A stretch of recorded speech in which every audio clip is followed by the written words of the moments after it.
Why does it feel like Monday? Hello, everyone. Happy Wednesday. Happy Thursday, Junior. Welcome to the Joy Reid Show. And thank you all for being here. I'm very disoriented because it definitely feels like a Monday, but it's actually Wednesday because we're off on Monday. So I think having a day off is completely destabilizing to me. But thank you to everybody who's jumped in the chats early, everybody who's tuned in. Hope you guys had a wonderful Memorial Day weekend. Eid Mubarak to those who are our Muslim friends and family. Today is the first day of Eid. Our producer Nitha tells me it's the first Eid after people take the Hajj, but it's everyone. Eid Mubarak to everyone who is celebrating. That's our Muslim friends. And thank you all for checking in with us once again for another edition of the Joy Reid Show. Please hit like and subscribe. You know, we're doing this whole thing. We're kind of all learning together how the algorithm works. And one of the things that we definitely want you to do is hit like and subscribe, but also hit the little notification thing. It's really important. It turns out that you want to hit the notification. And then when the notification screen comes up, you want to hit select all. Because if you do that, it'll make sure that YouTube serves you all of our live content. So when we go live, you'll know about it because by itself, the algorithm really doesn't work that way. So we want you guys to make sure that you're always in the know and that you always know when we're going live. So just hit the notification bell and then select all. So please do that. We would really appreciate it. Also, if you have not sent this link to 5 friends, I mean, come on, ambassadors, what are you doing?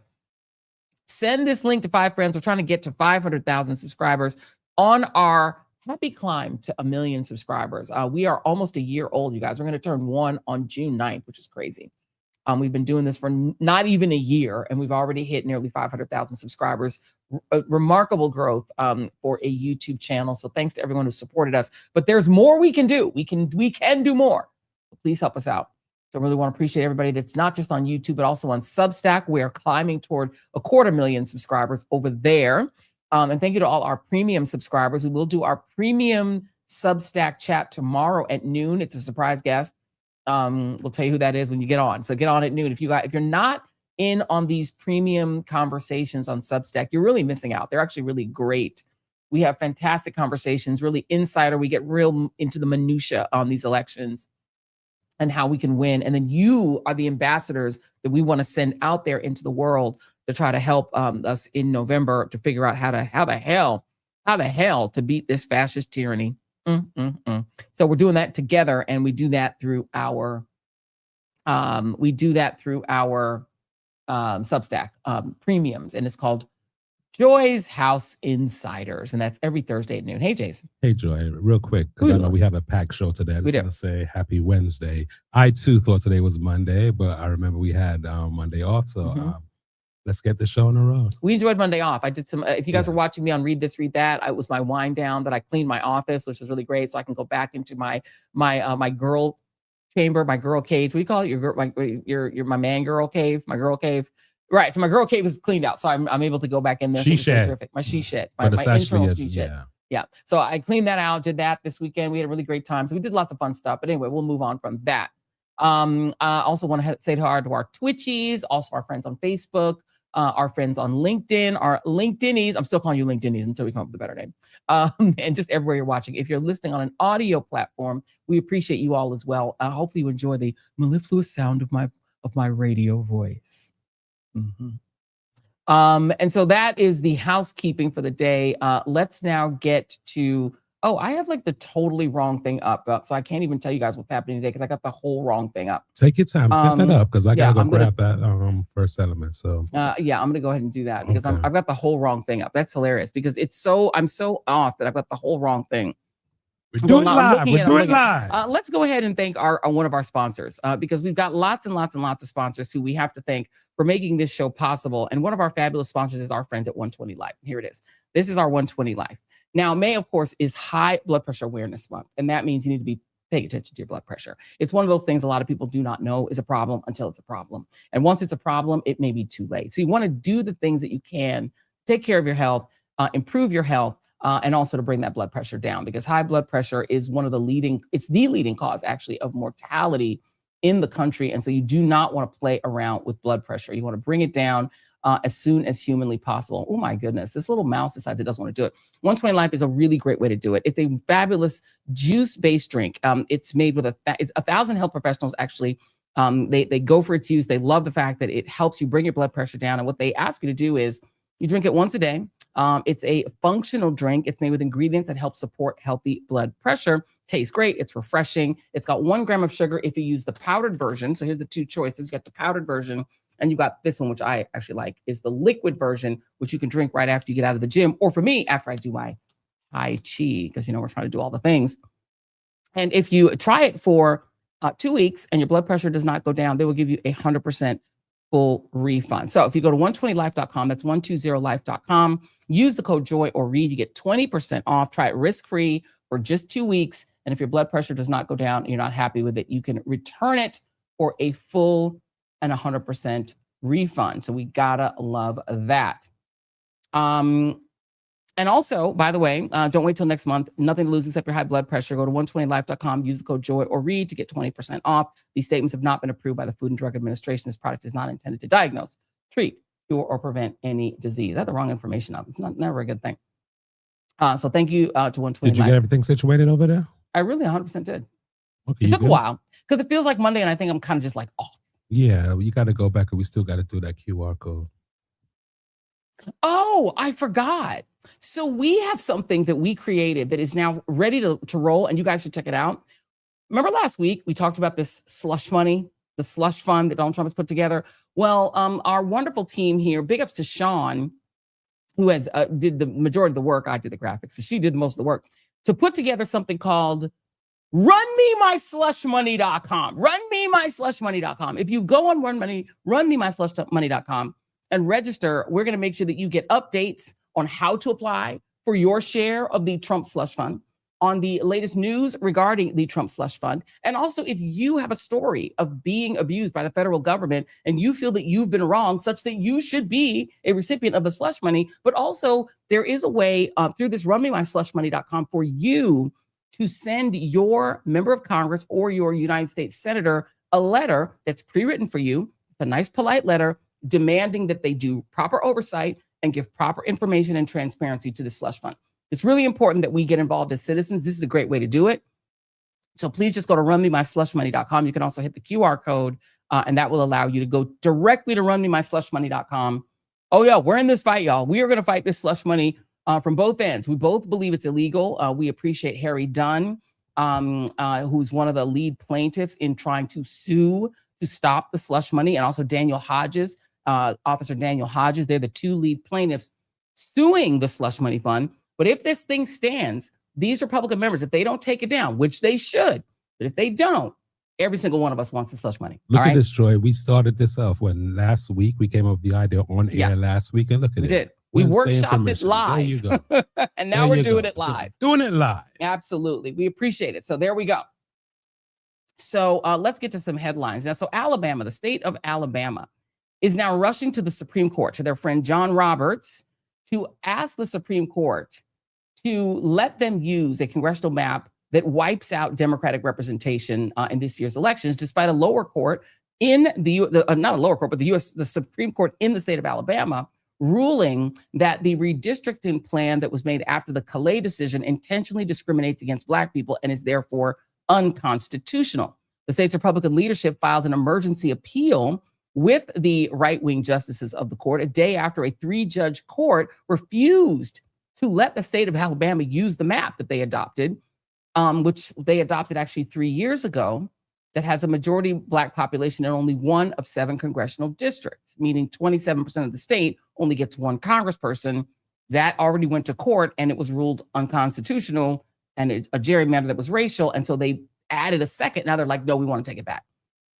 So the judges in the state Supreme Court have required the state of Alabama to continue using a court-ordered map that was put in place in 2024 that includes 2 districts where Black residents comprise a majority or close to it.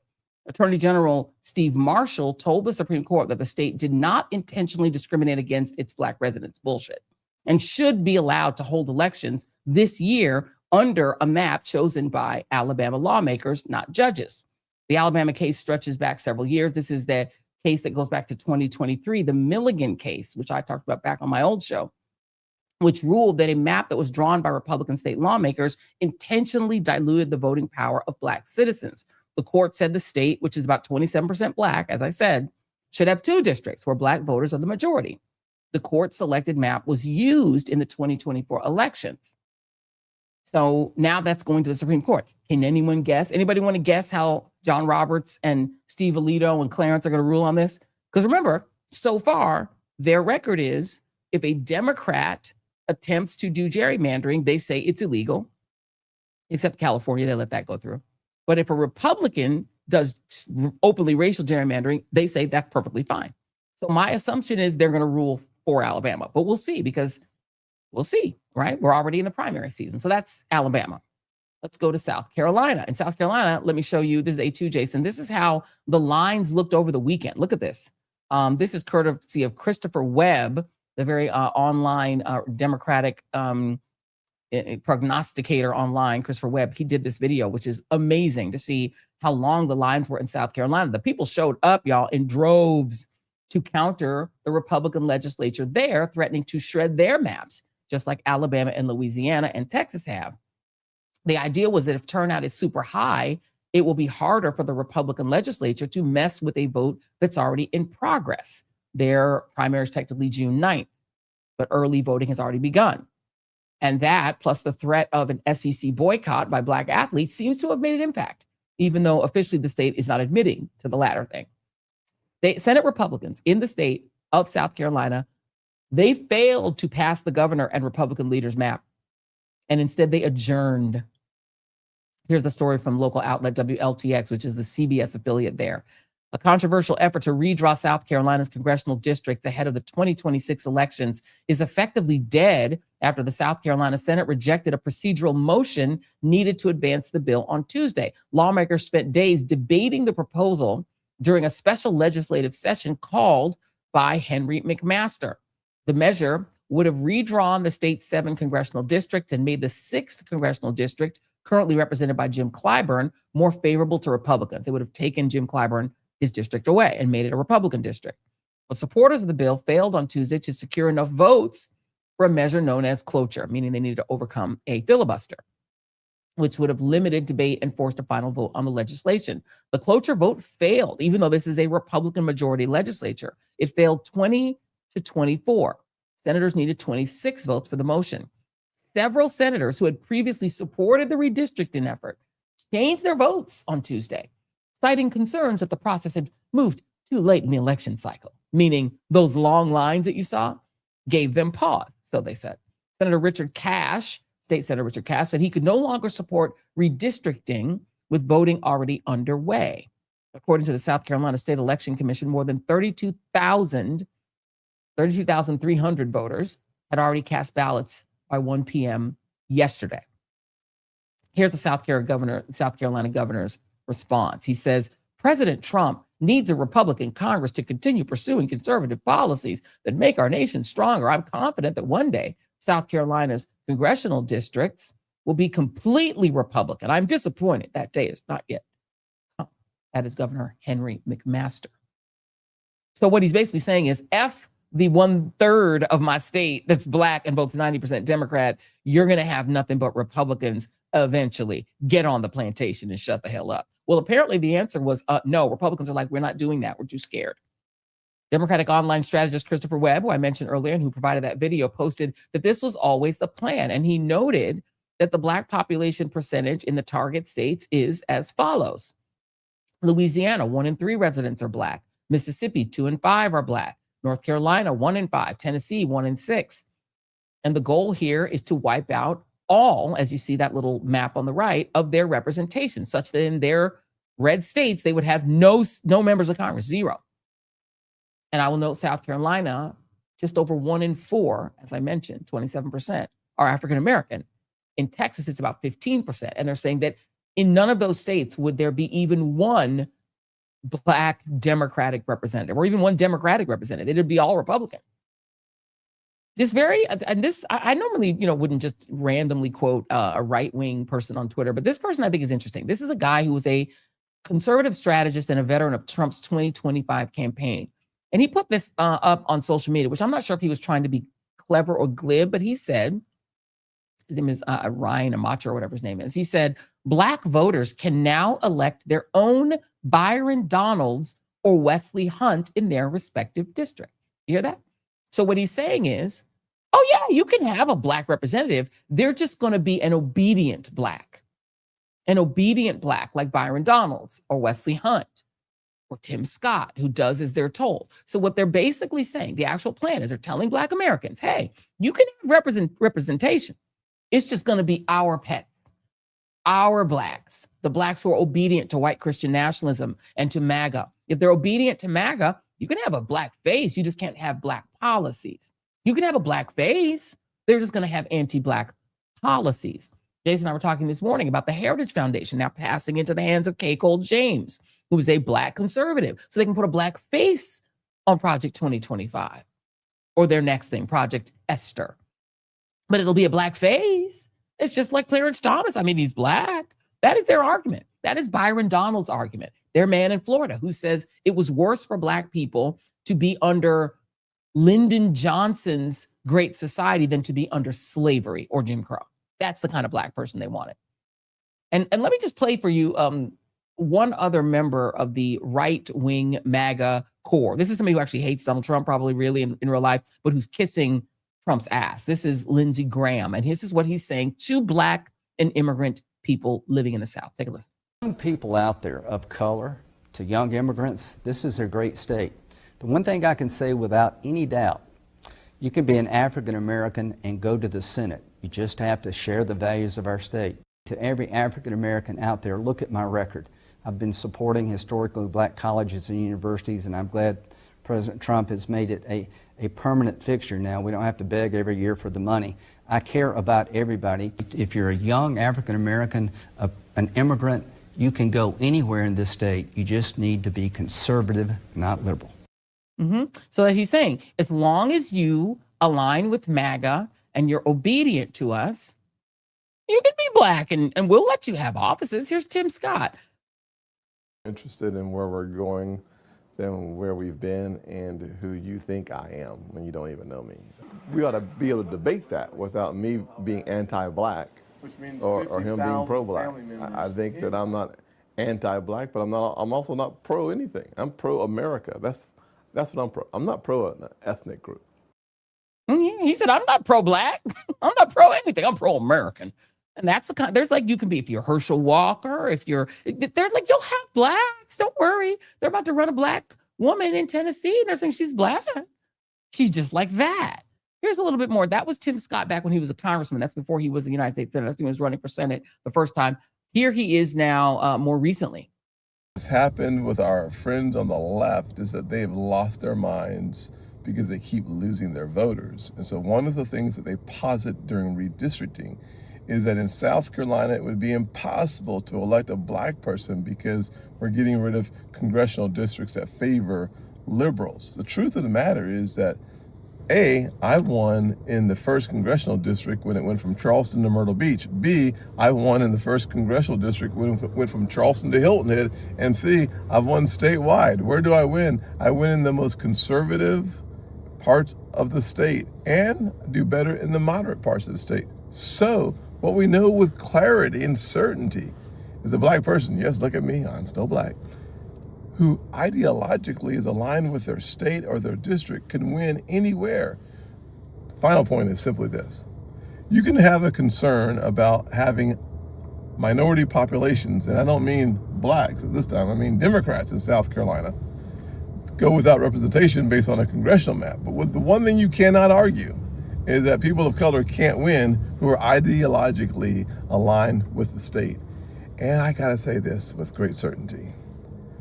South Carolina will elect people who don't look like the majority population because we've already done so, but we'll also elect people who do feel like, walk like, and talk like philosophically who we are as South Carolinians. He's made it very clear. He aligns with MAGA, and they're saying you can have Black representation But these are the kind of blacks, the only kind of black people you're ever going to have. You will never be able to have a black representative who also challenges white supremacy. You will never be able to have a black representative who challenges white Christian nationalism. You will never have a black representative who challenges the current distribution of power. You can't have a black representative who is what they would consider rebellious. You can have one if they're obedient. And note that even during enslavement, there were a certain number of black people, they said, you can have privileges.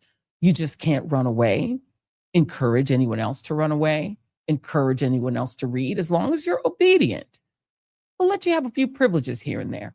And that's what the Republican Party is saying to black people. You will have no representative who will ever challenge our power. And if you try to, we will suppress you and will violently separate you from your votes. We're going to talk about that and a bunch of other stuff, including what's happening in Texas. Let me bring in our panel. Jason Johnson is a professor of politics and journalism at Morgan State University. My friend Jason, I'm seeing you in a minute, my friend. Yes. Reverend Nelson Rivers, Vice President of Religious Affairs and External Relations at the National Action Network, who is a South Carolina legendary civil rights leader. Hopefully, we have him get his camera on. Oh, okay, we're gonna wait for him. We've got Lev Parnas, our buddy, now an independent candidate. Lev's not here yet. He's not here yet. Jason and Jolanda. We have State Representative Jolanda Jones of the great state of Texas, Our Lady of the Maps. Okay, we're gonna go with what we have until the other folks come in. Hello, friends. Let me start with you, Jason, because it is an interesting pivot for Republicans because they are now very ostentatiously pushing forward their version of black representation, including in the state of Tennessee. And you have their people like Tim Scott saying, oh, no, you can have black people. They just have to be obedient. Yeah, I mean, I'm not surprised. And this works fine for Tim Scott. Look, you're saying a lot about yourself when you're like, I'm still black. Like, if you have to tell us that, you're speaking volumes about the level of representation, and we know the difference between substantive representation and symbolic representation. But here's the myth of all of this, Joy.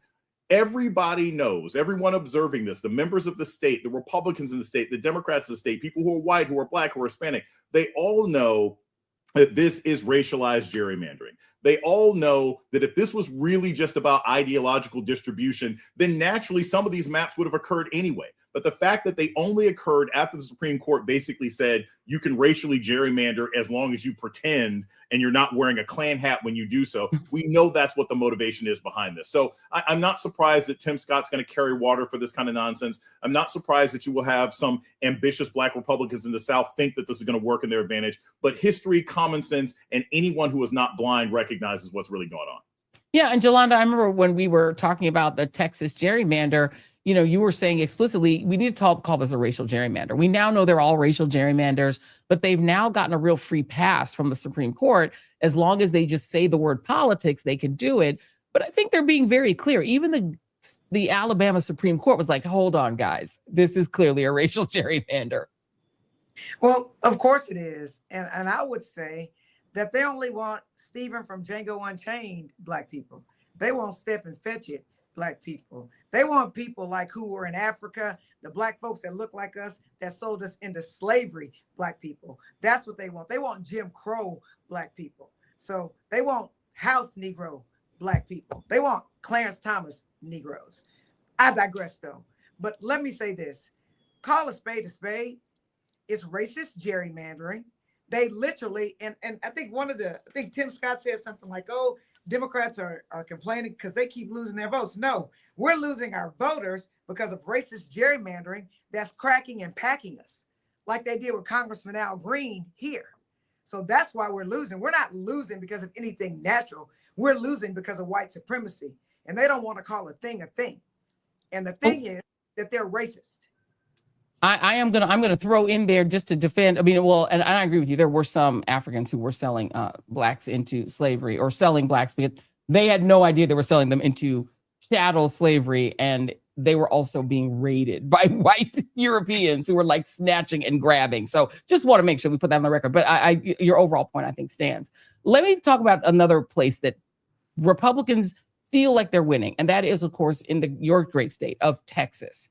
So John Cornyn got mopped. I think there's just no other better way to describe it. It was a routing of epic proportions. He lost 64% for Ken Paxton to 36% for Cornyn. Let me play y'all what James Tallarico's response to that was. Just happened in Texas. The most corrupt politician in America just became the Republican nominee for the United States Senate.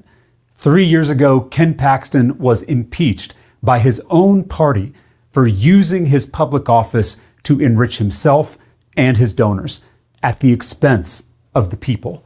That kind of corruption is the rot at the core of this broken system.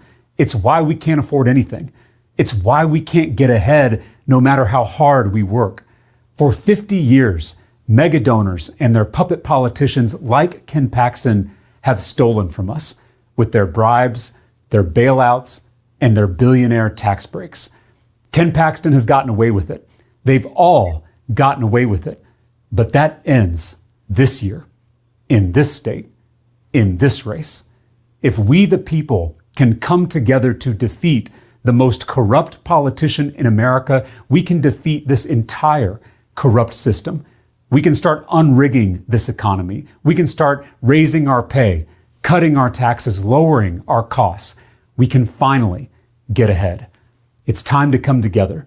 The people versus Ken Paxton. State Representative Jolanda Jones, is that an effective message against Paxton? I think it's one. I actually think Trump is the most corrupt politician. So I think Paxton is his mini-me. But let me say this. I sat in the House impeachment trials. I listened to every ounce of testimony. I voted to impeach Ken Paxton, as did most Democrats and most Republicans in Texas. It's just when it got to the Senate, they acquitted him. So I know better than anybody what a crook he is. So, Ken Paxton literally, as I said before, is Trump's mini-me, right? With a closed eye. He's a convict. He cheats on his wife. He's like the seven deadly sins rolled all into one. And the problem in Texas is that the Republicans are moving more right to MAGA extremism like Trump is. And whatever Trump says, the Republicans do here. So that in every person who ran nationally, who Trump endorsed in Texas, won. Alex Miller beat Briscoe Cain, who was a MAGA Republican in the House, for Congress for the Republican nomination for CD9, which is what they stole from Congressman Al Green. So, yeah, Paxton has no morals. I respectfully disagree with my colleague, James Tallarico, that he's the worst crook in the U.S. He might come a close second, or he might be Trump's mini-me. But yes, he is absolutely a crook. He's unfaithful. He's an adulterer. He ain't Christian. If he is, he a fake Christian. But those kind of Republicans win here in Texas, sadly. Yeah. Jason, I'm sorry to skip. Can you go to A13, please? Whenever you just let me know when you have it ready. And Jason, and we're going to welcome Reverend Nelson B. Rivers III in just a moment. But Jason, when he was on with the great Lawrence O'Donnell shortly after the night closed in Texas, he kind of gave that same answer. Because Lawrence asked him, "Are you glad you're running against this guy? Because he's got such a reputation for corruption." And he gave a very kind of mild-mannered answer about the corruption, but he didn't really go in. Right. Do you think that the sort of nice version of what Tallarico is doing is enough against somebody who, to Representative Jones' point, is just like Trump? So I say this with all humility. I am not a Texan, so I can't speak for Texans. I can't even speak Texan speak. But what I know of Texans and my friends and colleagues and analysts who are in Texas, they like it rough and tumble. They like you to speak how it is. Now, look, if you are authentically sort of a soft-spoken person, you can be.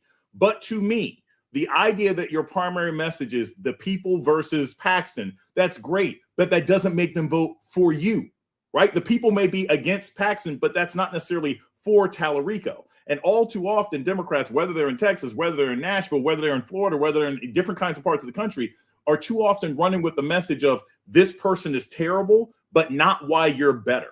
So I would say that, Tallarico, fine. He can say, He can speak aggressively. He can speak softly about the corruption. But if he doesn't tell people that he is a better option, if he doesn't tell people that he can put on his boots and his hat and he can go out there and rustle up some of these people who've done bad things like anybody else, people may just stay home.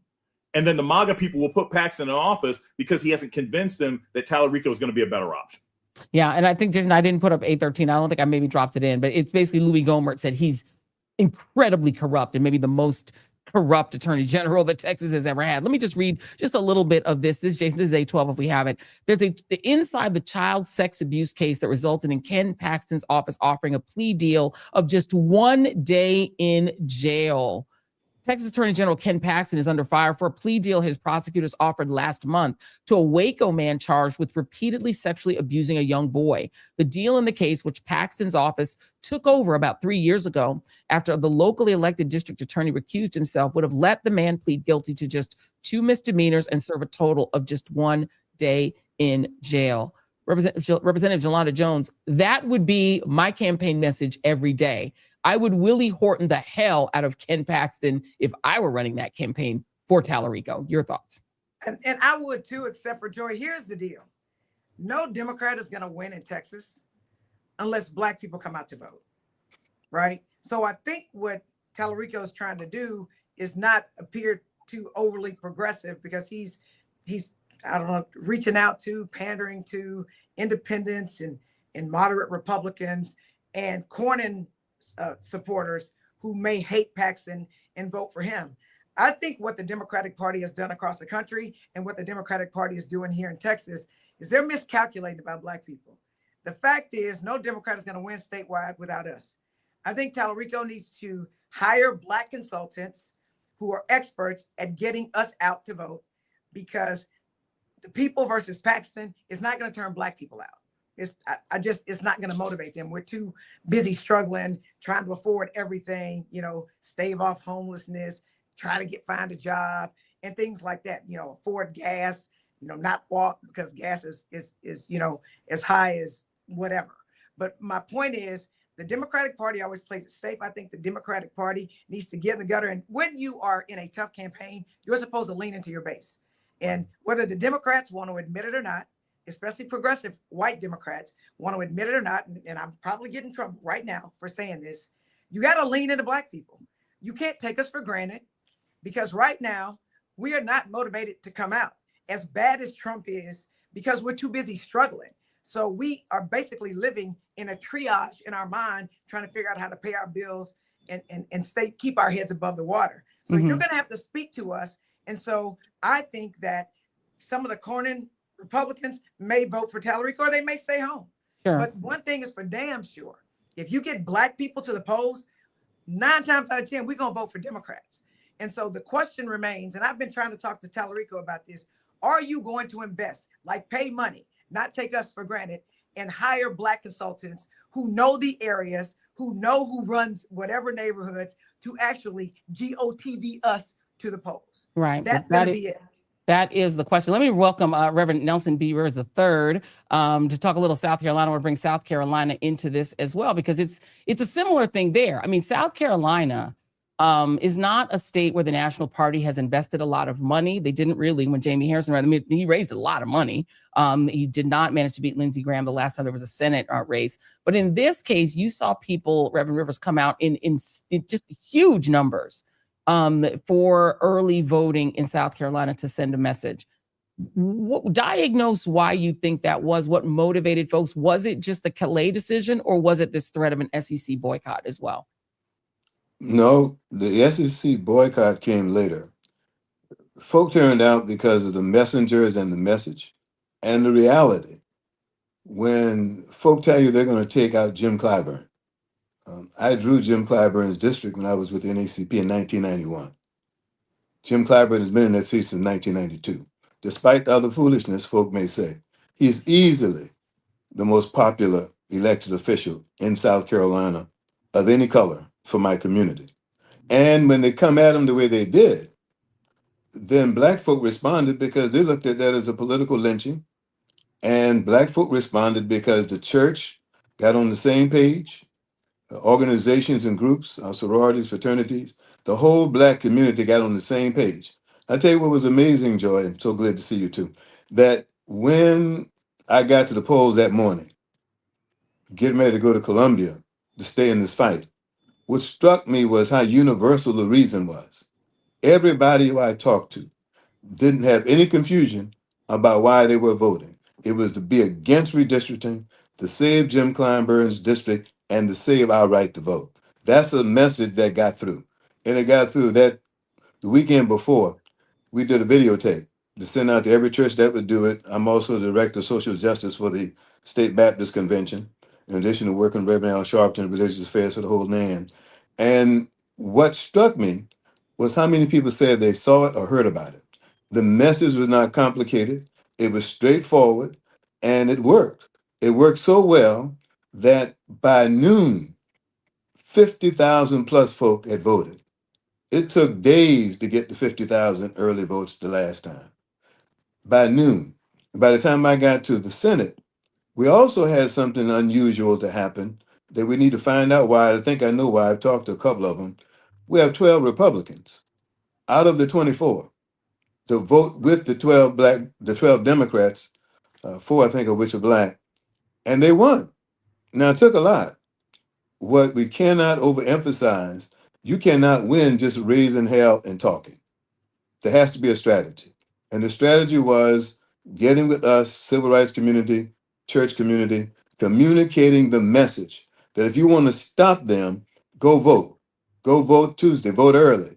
And over this weekend, the Black church promoted that, organizations promoted it, and folk went to vote as groups, sororities together, fraternities together, families together. But the main thing was there was no question about what we're supposed to do that morning. Go vote. By the time I got to Columbia and got in the Senate gallery, the mood has shifted so much that the Republicans who were with us got emboldened to take the mic and call everything out. It was an amazing thing. I've been at this a long time, as you know, and I did it with the NAACP for 10 years in South Carolina, 20 years, including being a volunteer. Been with Reverend Sharpton since 2014, working with the great Sister Trudy Grant. And the truth of the matter is, I've seen it work a few times. And in every time, it is this uniform work in our community, across groups, across differences, one message. Vote Tuesday. Why? Because we want to save Jim and save our right to vote. Then we made it very personal, a personal attack. Our folk will respond to personal. The sister said it right, except that my training has been you have to have trusted messengers. You can't just have folk who are getting paid to do this, know they're getting paid to do this, because that only works for folk that gets paid to do it. Yeah. What we ended up doing, we were there every week for 3 weeks. We met with the governor. We met with everybody. And what I found is that our folk knew it. Social media has been a big help compared to the way we did it in the days going by. But the message has to be the same. And folk in my own church were telling me before I told them, I asked them to go vote. We're going to vote tomorrow. We're going to vote Tuesday. They meant that. And I say to us, our folk are not nearly as complicated as we make them. Most folk know that the man in the White House is a racist and a bigot. Most folk know that the party that he comes from has not been a friend of ours in South Carolina. What they were shocked about was 12 of them took the risk. Now, let me be clear. That was not all courage. No member of the South Carolina Senate is up for election this year. Right. None. They can't be primaried. They cannot be intimidated. That's why 12 of them broke. A gentleman from down in Beaufort, Tom Davis, a great guy, a Republican, he gave the speech that ended that part of the session. When he got through, he made the motion to kill it.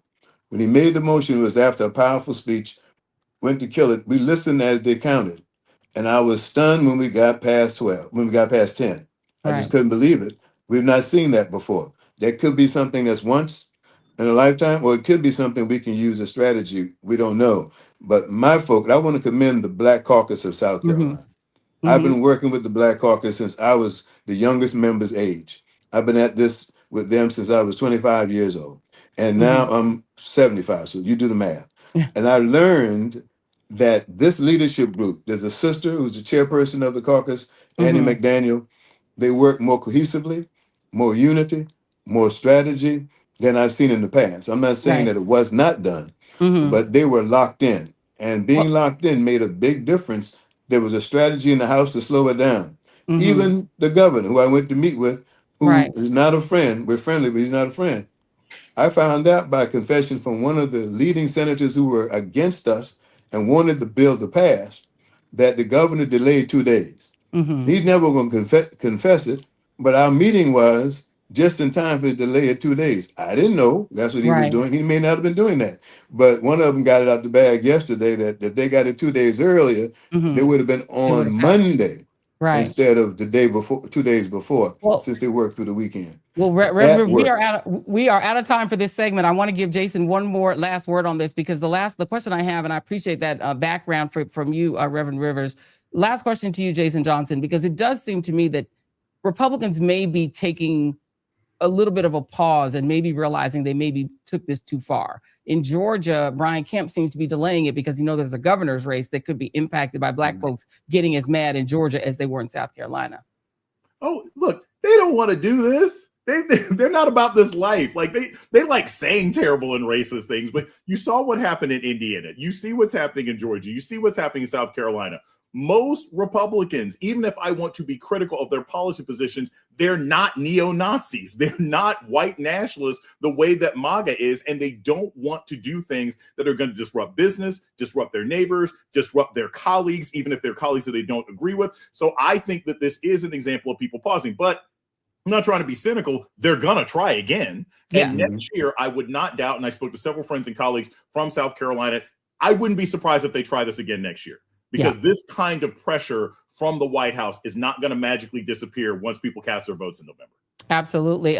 Thank you so much, Jason, Reverend Rivers, and Representative Jolanda Jones. Thank you all very much. I wish we had more time. We have another guest. I want to make sure that we get her in as well. Thank you all for coming, and come back often. Appreciate y'all. Thank you. Thank you very much. Thank you very much. I want to note for you guys that this show, the Joy Reid Show, is brought to you by our friends at the audio marketing gurus at ReidOut Media. Now, if you're a business owner or decision maker in marketing and you are still on the sidelines, podcasts should no longer be optional. They're essential to how consumers spend their time, clearly, their attention and trust. Podcasting is the fastest growing digital media. I'll bet you didn't know that podcast ad spending is pacing to increase by 33% this year. And podcasts like this very one you're listening to now that utilize video are up 97.7%.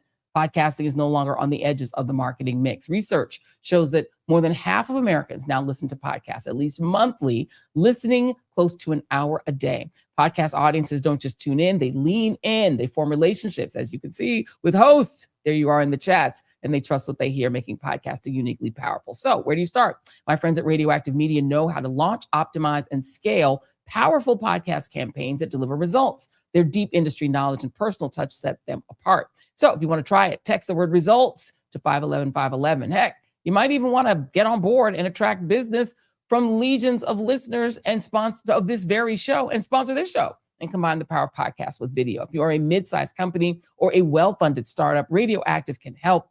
They believe in the power of audio so much, they even use it themselves right here, right now. They'll even show you how to combine the power of your audio and video campaign with text messages to generate up to 5 times more leads. So go to radioactivemedia.com and text the word results to 511-511. Start planning for fall right now to get the lowest rates in podcast and radio. ReidOut Media can surpass your current strategies with the new ad innovations and ways to make you sound better. Go to radioactivemedia.com or text results 511-511. Text results to 511-511 today. Message and data rates apply. Okay, so down in the state of Florida, this happened. County my whole adult life. You've always been able to count on me to deliver results for our community. Today, I'm announcing my candidacy for re-election in Congressional District 20 because we cannot let Trump destroy Broward County's power. Oh, well, that has caused some backlash.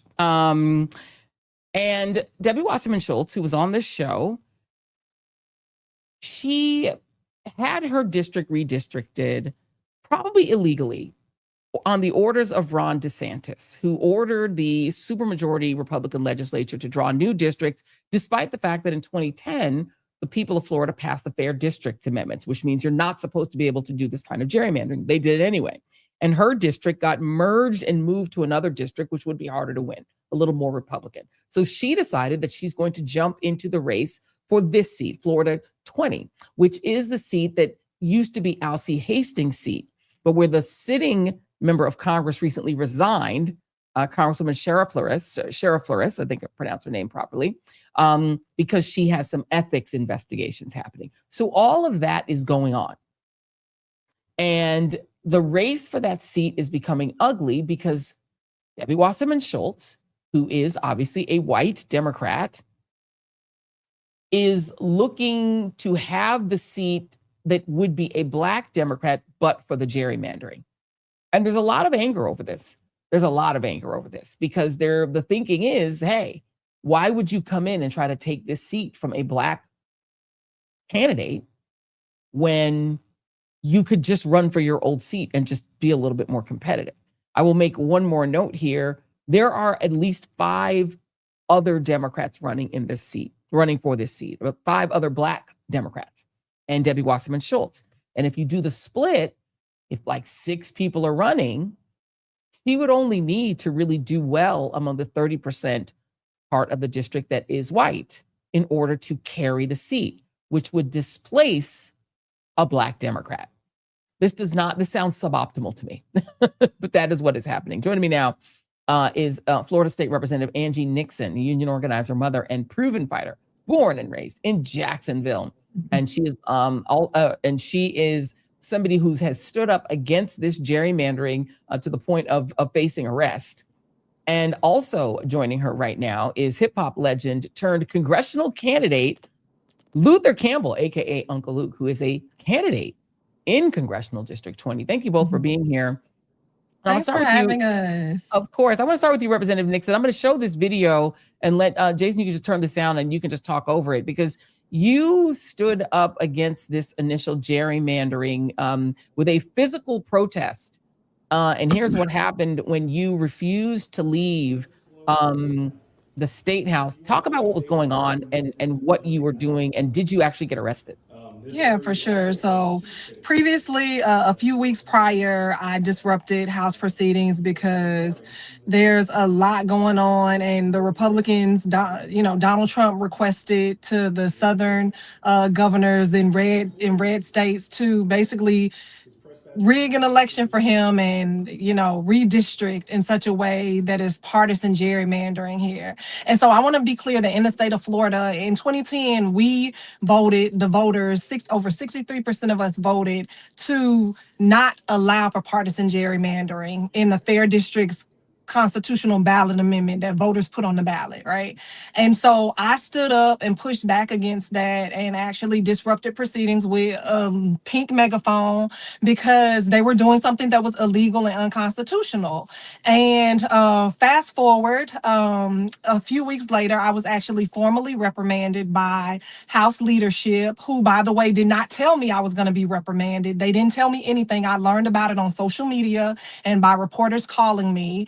And the very next day after my formal reprimand, but I might add that there have been literal fist fights on the House floor, and they never received a reprimand. But the very next day, there was a rally that took place, and I was a part of the rally. And then we walked over to the governor's office asking to meet with him. They stated he wasn't there. And then we asked, could we speak with someone from his office? They told us they were going to allow us to do that, and they didn't. No one came out. And so we stood there and we stayed there. We wanted to meet with someone, and they didn't allow us. And so they arrested 3 other individuals first, and then they arrested me for trespassing and resisting without violence. And they did this when they really should have been addressing issues like property insurance, when they really should have been addressing the fact that people can no longer afford to live in the state of Florida. But instead, Ron DeSantis wants a job because he's a lame duck and he's really kissing up to Donald Trump. And so he decided to rig these maps. Yeah. And the result of that, Luther Campbell, is this mess in Florida 20. Because this is a seat that, the late, great Alcee Hastings held a version of the seat. I'm not sure if it's exactly the same district. The current congresswoman resigned because of an ethics issue. She's running again. She is one of the many people in this race, along with yourself and several other people. You have called out the Congressional Black Caucus, and we can put this up, Jason B4, because so far there hasn't been an official statement from the caucus. No, actually, I'm sorry, Jason B3. There it is. This was what you posted. This is on Facebook, saying that they need to say something to Debbie about Debbie Wasserman Schultz. Say more. Yeah, I mean, thank you for having me on your show. I really appreciate it. And shouts out to the state rep running for senator.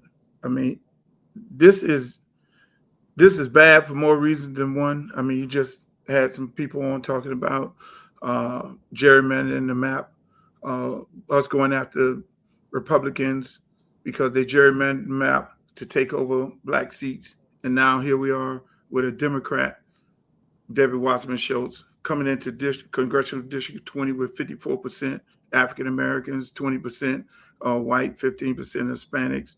Her coming in with the notion that, okay, yeah, I'm going to get all the white voters. I'm coming in with $15 million in my war chest. I'm coming in with $3 million of cash money that I could come in and take this district when I really do live in Congressional District 22, where I can run in 22, where Donald Trump only won by 10%, but Joe Biden won it by 5%. And Donald Trump approval ratings are down right now. Why not run in 22 where you could flip that seat? Because the last time I checked, it was all about us Democrats trying to flip seats that have a possible chance, take all that money and run in that district where you live at, and at the same time, let black folk have their seat. Now, I think, in my opinion, I think it's a conspiracy because Jared Moskowitz originally worked for Ron DeSantis, giving out the COVID money. So he probably gave Sheila too much money, and then all of a sudden, allegedly, her falling up into an ethics situation. But why not run against Jared?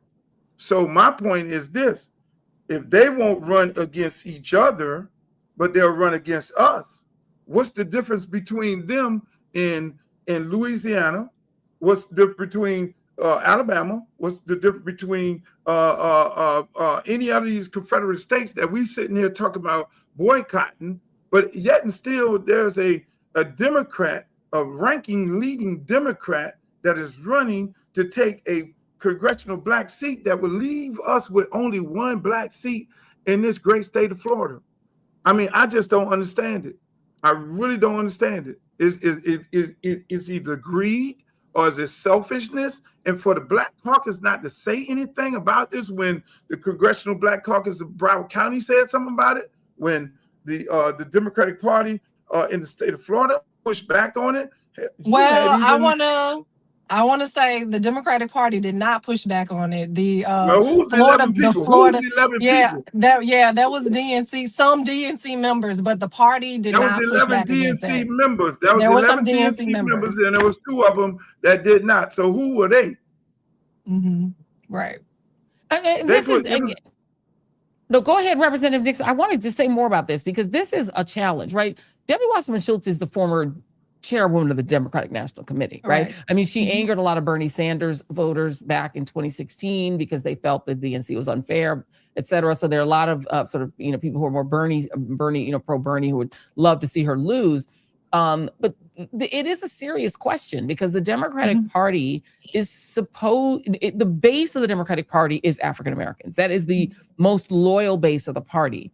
It is a little surprising that there's been no real pushback. I can tell you just from some reporting that she attempted to get the support of members of the Congressional Black Caucus, and they have denied that to her. They have said they are not going to come out and formally endorse her, so they're not proactively supporting her. But can you tell us that inside of the state Democratic caucuses, you're saying there has not been a universal opposition to what she's doing? So I would say that I know that the Florida Black Caucus, this Florida State Black Caucus, we issued a letter in regards to that stating that we are not in support of that. And we also, I was told that leadership reached out to the Congresswoman and unfortunately, I believe she didn't have time to speak with us. And so that is very unfortunate.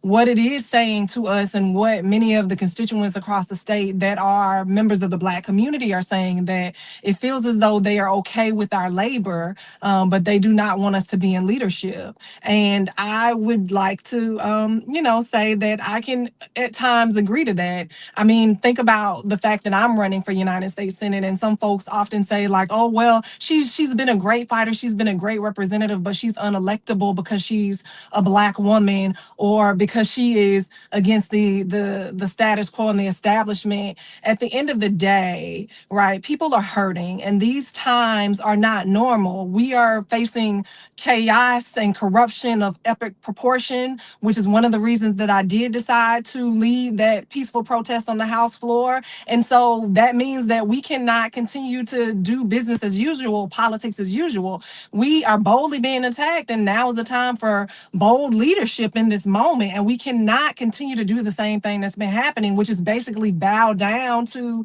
these greedy billionaires and corrupt corporations. I really believe now is the time for us as a community, as a country, to allow for hardworking, everyday people to shape what our communities look like and what our economies look like. We cannot continue to let the wealthiest of the wealthy determine what our country, the direction our country is going, and the type of legislation that folks want to push. Like, if we allowed regular, everyday folks like, bus drivers and cafeteria workers and custodians and single parents, like, what if they were the ones who were our state lawmakers and our federal lawmakers? We would see things like Medicare for all being pushed. We would not witness nearly $2 billion a day going towards a war that we didn't ask for. We wouldn't witness $1 billion in a ballroom that many of us will never dance in. We would not see these handouts, these no bid contracts going to Donald Trump's folks or to Ron DeSantis's folks. We would actually be addressing the needs of hardworking people across the country. Right. Yeah. I think no one would disagree with you on that. And for you, Luke, you, Uncle Luke, I'm so tempted to always call you Uncle Luke because you're my friend. You go, me, Uncle Luke. That's why on the is Luther, Uncle Luke Campbell, because I want people to know that this is the right one. Well, yes. I have to say, I think it's an advantage for you. Can we just, if you can put up, Jason, who's all running in B4, because I think, and thank you for highlighting, and I should have mentioned that in your introduction, State Representative Nixon, you are running for U.S. Senate, so you will be running for that as well. But look at this number of people, Uncle Luke, that are running in this race. You're the most well-known, obviously, among the people who are running. Rudy Moise, I will note, did just drop out of this race. He's now going to potentially run in another race we're about to talk about.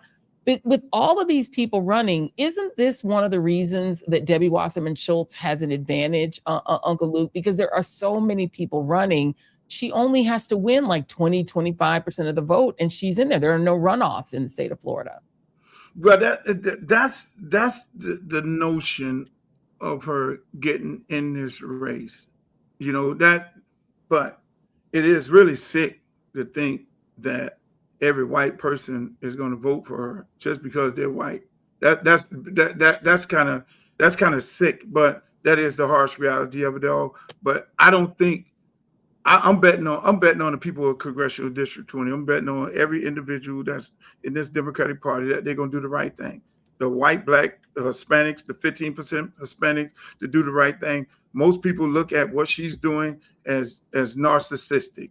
Most people look at this as a bad thing. And again, I go back to the Black Caucus.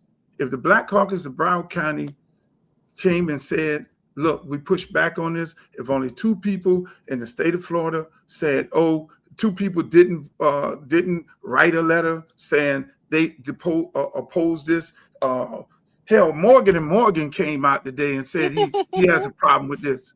You know what I'm saying? I mean, he run 1,000 ads all over the country. It's sad because of where we're at in this state of age. This is what I think gonna happen. And this is what, if it's fragile right now, and I'm on here with 2 beautiful, smart, intelligent sisters. Y'all know for a fact Black men are on the edge with this Democratic Party. And if you don't know that, then you should have looked at the last election when Kamala Harris ran, even though we voted at 92%, but Black men are feeling some kind of way. This woman rose up into this district, take over this district, what every African American man gonna say? Look, the party don't give a damn about us. They ran this white woman into a black district. She won. You know what the end results are gonna be? Black men are gonna stay home. They're gonna stay home in the general. You know what's gonna happen also? Byron Donald is going to easily win the governorship. He's going to walk right in there. You know what's going to happen? A stronghold of Broward County that has been the backbone of the strongest hold in the state of Florida that always been blue is going to be split in half. It's going to be split to the core. And I look at it from this standpoint. I look at it that this is a very, very important moment in history. We could play games if we want to. Hakeem Jeffrey could play games. Yeah. The Black Caucus could play games. But this is a very important moment because if we want the Republicans to stand down and we're going to call them out for the things that they've done and disenfranchise them, well, we need to be able to call out Debbie Wasserman Schultz. And if we don't do that, then we're hypocrites. And I'm not going to be a part of no hypocrite. Amen. You know what? I agree with you. Look, you know, I'm not involved in politics anymore. I've left the political game. Not anymore. I'm on the journalistic side, but I will tell you, as a citizen, as an American, as somebody who cares about the Voting Rights Act and who cares about the preservation of Black power, because we cannot live in a country in which we have no power, we have no say. And as I said, in the A-Black, we're being told the only kind of Black representation we're allowed to have is a Byron Donalds, who's an obedient Black man who will do whatever white supremacy says. If that's all we're allowed to have in a state like Florida, then we're sunk. And so I think Debbie Wasserman Schultz is making a tremendous error. And I don't know that she can see it yet because she's obviously in her emotional feelings about maybe not being in Congress. But baby, have a plan B, because Congress is not the only job opportunity that you could possibly have. Stepping over into this district instead of running in your own and having the courage, as Uncle Luke said, to stand for election in the city where you live. Do that, because stepping over into District 20 to me is an absolutely shameful decision. I'm going to be honest. A nice person, Debbie Wasserman Schultz, but I also question the money, the AIPAC money, the foreign interest money that's pouring into her campaign. This is a problem. It's a problem for me as well. It definitely is a problem, Joy. And thank you for highlighting that. And Uncle Luke, to your point, you know, about the Black men, I mean, she's causing issues within Black women, right? Like, we are somewhat upset. We are not somewhat. We are very upset by what's happening as well. But I also want to put blame where blame lies initially, right? Like, all across the South, we are seeing Republicans are leading this effort to basically allow for politicians to choose who their voters are, instead of allowing for voters to choose the people to choose who represents them. And I want to be clear, right? Because Joy, I know you used to be you're from Florida a little bit. You stayed here for a little while or whatever. And so, it is very disingenuous for people to say that they care about Black people or they care about the South, and Florida is not in the conversation. We are a part of the South. Y'all hear this drawl. I know y'all hear this drawl, right? And so we have the second largest population of Black people in the country. Money needs to be here and invested in our state year round. We have been holding it together as much as possible. We are ground zero for the anti-DEI bills, the Stop Woke, all of that originated here, and we're still here. And now, like, we need support, right? We need support. This would not have happened this way if, you know, I will say the National Democratic Party did not turn their back on the state. And so how can you say that you care about uplifting the Black community if you do not invest in Florida? I wholeheartedly agree, 1,000%. I wish we had an endless amount of time to talk to you both. Angie Nixon, we're going to put up your website. It is angienixon.com. And of course, Luther Campbell for Florida is where you can get LutherCampbellForFlorida.com. There it is, LutherCampbellForCongress.com. LutherCampbellForCongress.com. That's where you can support both of these candidates.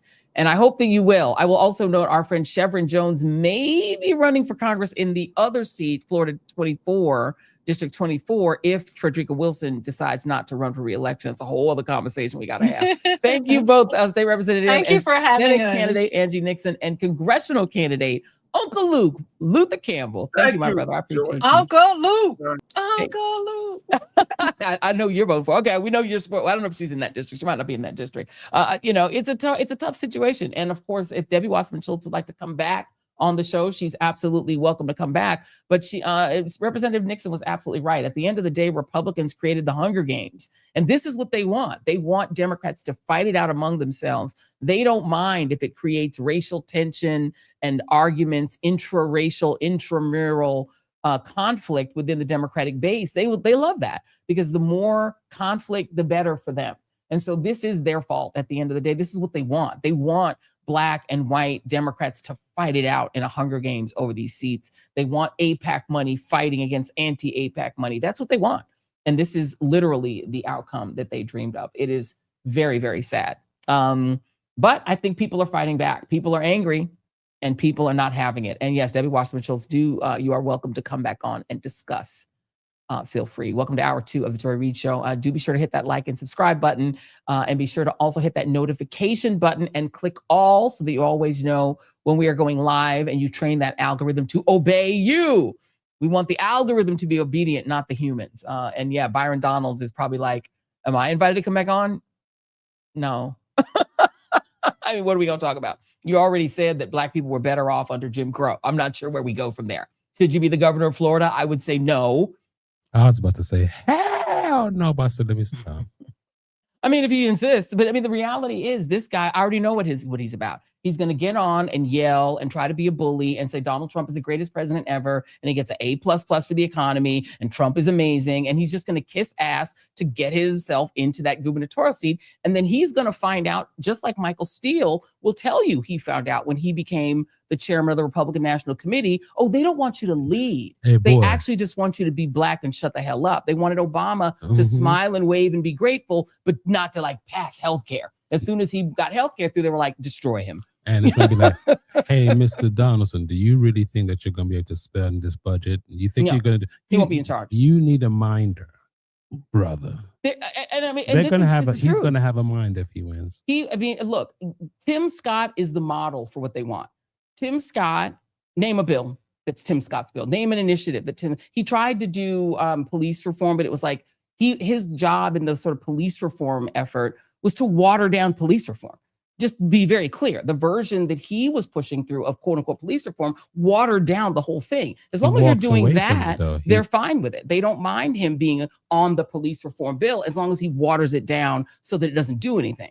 And Byron Donalds would be expected to obey the same way. And he can get mad if he wants, but the reason that they don't want to teach about the rebellions during slavery is that rebelliousness is what the right fears. They fear the rebelliousness of minorities. They fear that they will not obey. That is why that's what they fear, the rebelliousness of women. That's why they don't want women to go to college. They want them to go the hell home and make butter, churn butter. Because when women go to college, they don't obey. They fear the disobedience of minorities, the disobedience of non-white people. Because as long as you're obedient to white supremacy, they're like, you can be here. And Byron Donalds is like, I'll be obedient. What do you need me to do? What do you need me to say? You want me to say Trump is amazing, the economy is great, people aren't broke at all, gas prices are low? I'll say that. And if you're willing to do that, they're like, great, come along. But the problem for Democrats is that isn't enough to beat someone like that, because Byron Donalds will read to a lot of African Americans like a regular Black person. He's very good at that as well. Low key, apparently he used to pretend to be Jamaican. He is Jamaican. His background is Jamaican. He used to speak with a Jamaican accent. But anyway, he's good at cosplaying, and there will be enough Black men who say, I relate to that guy, and they'll vote for him. And they'll soon find out you did a Clarence Thomas again. He's no different. How's he different from Clarence Thomas? Give me 10 ways. Give me 2 ways he's different from Clarence Thomas. He's the same. So if you vote for him, you're voting for Clarence Thomas, but a politician. I mean, there's another guy, Sheriff Demings, who's also running for governor, but people will be like, well, he's a cop, and they won't vote for him. It's like people get in their heads strange reasons for not being for someone, and they'll look at Byron Donalds and say, well, he seems like a regular brother, and they'll vote for him. And then you get Clarence Thomas. That's what you get. Or you get Tim Scott. What he'll be. He won't be any different. I'm just being honest. So if he wants to come on and discuss that, I guess. But Debbie Wasserman Schultz, feel free, because I would love to hear your explanation as to why you feel like you need to step into Florida District 20 instead of staying in your district. Let's talk about out some of our other sponsors. We have another amazing sponsor, and that is First Day. Let me actually show you guys these. Here they are.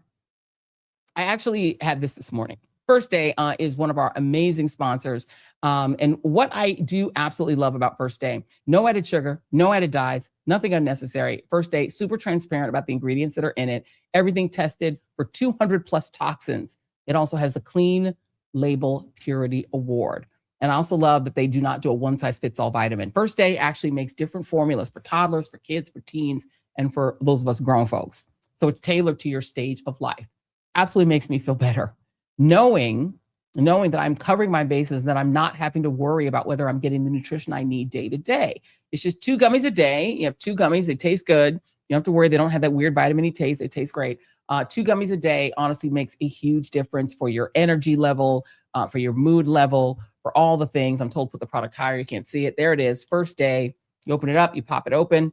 There's like the gummies are inside of it. See, it goes like this. There are the gummies there. They're actually quite yummy. They look like candy. You have to be careful. You don't want to make it. It's not candy.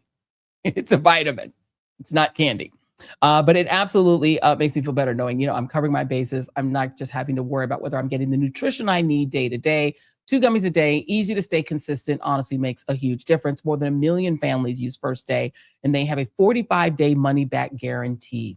So if you'd like to try it, get more energy, get better mood, get all the good things, for a limited time only, our listeners, the Joy Reid Show listeners or viewers are getting a just insane deal. Use the code JOY to get up to, now this is serious, 57% off at firstday.com. 57% off and a free gift if you use the code JOY at firstday.com. After you purchase, they will ask you where you heard about them. So please let them know it was at the Joy Reid Show. Support our show and tell them that we sent you on over. Get your vitamins. It's good.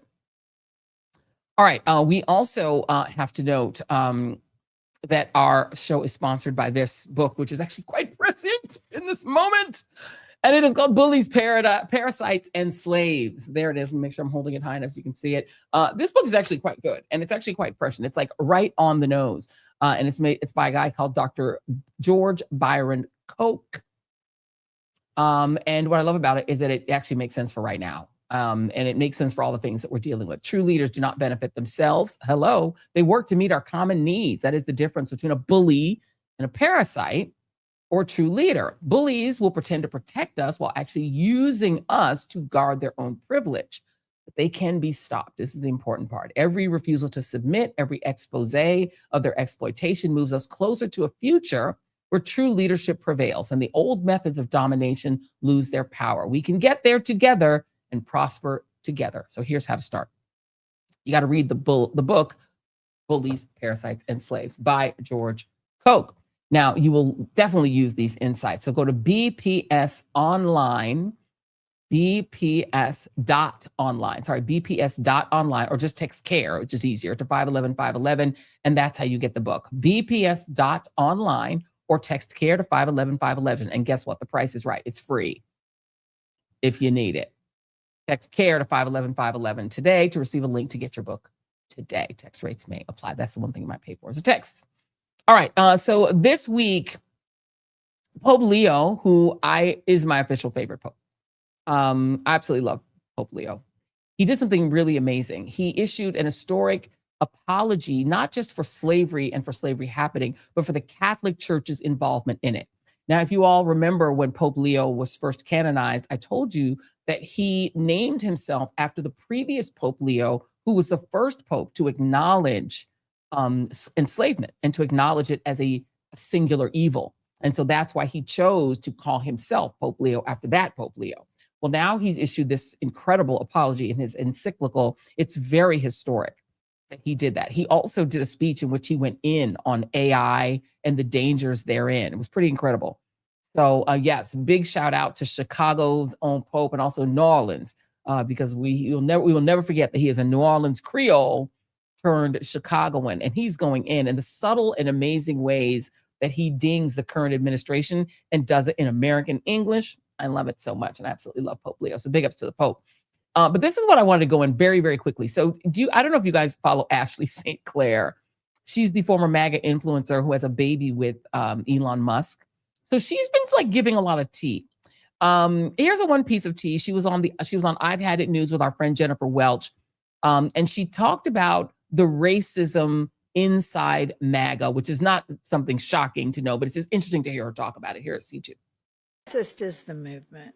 It's pretty racist. That's what I mean. I think it's just, would you say that's at the epicenter of it? You know, I have texts from Stephen Miller where he's like, we need white boy November. Oh, yeah. You have texts from Stephen Miller? He used to text me every day during the election. He's like, share this. Every time I've seen him, he's sitting down at the board with a drink. So, don't know. But what would he text you? We need what? White boy November. He's like, we need the white boys. This is going to be white boy November. Like, he's just a loser. And so, like, he's begging me for retweets. He's like, we need to get Wait, hold on. So that guy is reaching out to you to reach. Oh, yeah. I think they're just hateful racists. Like, I think, I think that what bonds them together is hate and that they weren't cool in high school. Like, they're really, these people are so deeply insecure. It's hate and the fact that they weren't cool in high school. Facts, right? I mean, hell, I wasn't cool in high school, but I don't want to like destroy America and the Constitution because of it. I mean, these people were nerds in high school. They were hated in high school, and they've decided to take revenge upon the entire world. And apparently, you know, he must have gone to a school where Black and particularly brown people were cool, because Stephen Miller is on he's on like a really hateful, really obsessive crusade to destroy brown people. It's just weird. But it's interesting. Ashley St. Clair, she has reformed herself. She is out of the MAGA movement. And listen, when I tell you she's telling, but the real tea is not about the racism. We knew about the racism. It's about the matrix. And it's about whether or not the 2024 election was stolen. Now, this is something I have gone back and forth with. I was initially absolutely not. The election was not stolen. There were just flaws in the campaign. They didn't turn out enough voters of color, didn't turn out enough voters who were pro-Palestinian, didn't put the Palestinian woman on stage, on all of that stuff, on stage, all of that. And I still think all of that is true and that there were a lot of flaws in the Harris campaign. But listen to what Ashley St. Clair has to say that Elon Musk told her about the election. Take a listen. And then October rolls around. And in October, Elon tells me that he is ready to release his, in his words, anomaly in the matrix. And I am like, oh, like, who's that? And he says that he has 10,000 lasers in space, referring to his satellites. I say, because I am like rather uncomfortable and I know the gravity of what he's trying to tell me right now, I say, wow, finally a focus on the Jewish vote. He keeps going and he says, you know, this is not a piece that they'll see on the chessboard. And I straight up tell him, I say, I would ask more, but I really don't want to be deposed. To which he says, very wise. Shortly after that, you know, he's involved with America PAC and all of this other stuff, and he's sending me some internal data from America PAC, real-time Delta vote metrics. And I am just like, how the fuck do you have this sort of data? You don't get this from door knocking, because that was one of my first jobs in politics was in campaigns and cleaning up this bad data from door knocking, because the vendors that America PAC is using at this point is a vendor that hires Craigslist crackheads for door knocking. And I wish I was exaggerating there, but I'm not. I know, like, I have caused harm with my rhetoric. However, I never like sought out to cause harm. Like, there were parts of me that really wanted like the best for the country, for America, for democracy. And one thing is I have always hated big tech. So then to have arguably the most powerful man in the world who is sending me things about, you know, using his space technology in the election.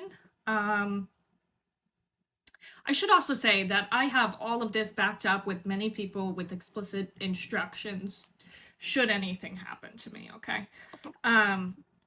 But this was something that I was internally wrestling with while publicly not really showing that I was having any of these internal ethical conflicts We with can stop it there. myself regarding Yeah. this information. Okay, that is frightening. And then she talks about on election day, she's doing her makeup. These are get ready with me videos that she does on her TikTok channel. So you're watching her do her makeup, and yeah. But it's. I'm gonna just put a pin in that. I want us to just noodle on that. On your own time. It's interesting. Let's talk about Tennessee. On a totally different note. I just wanted y'all to hear that because we're gonna come back to that in the show. And we are actually trying to book Ashley St. Clair to come on the show and talk about it, but it's interesting. I just want to leave a pin in that. Let's talk about Tennessee. So Tennessee has postponed the planned execution of an innocent man. We talked about the Tony Carruthers case on this show.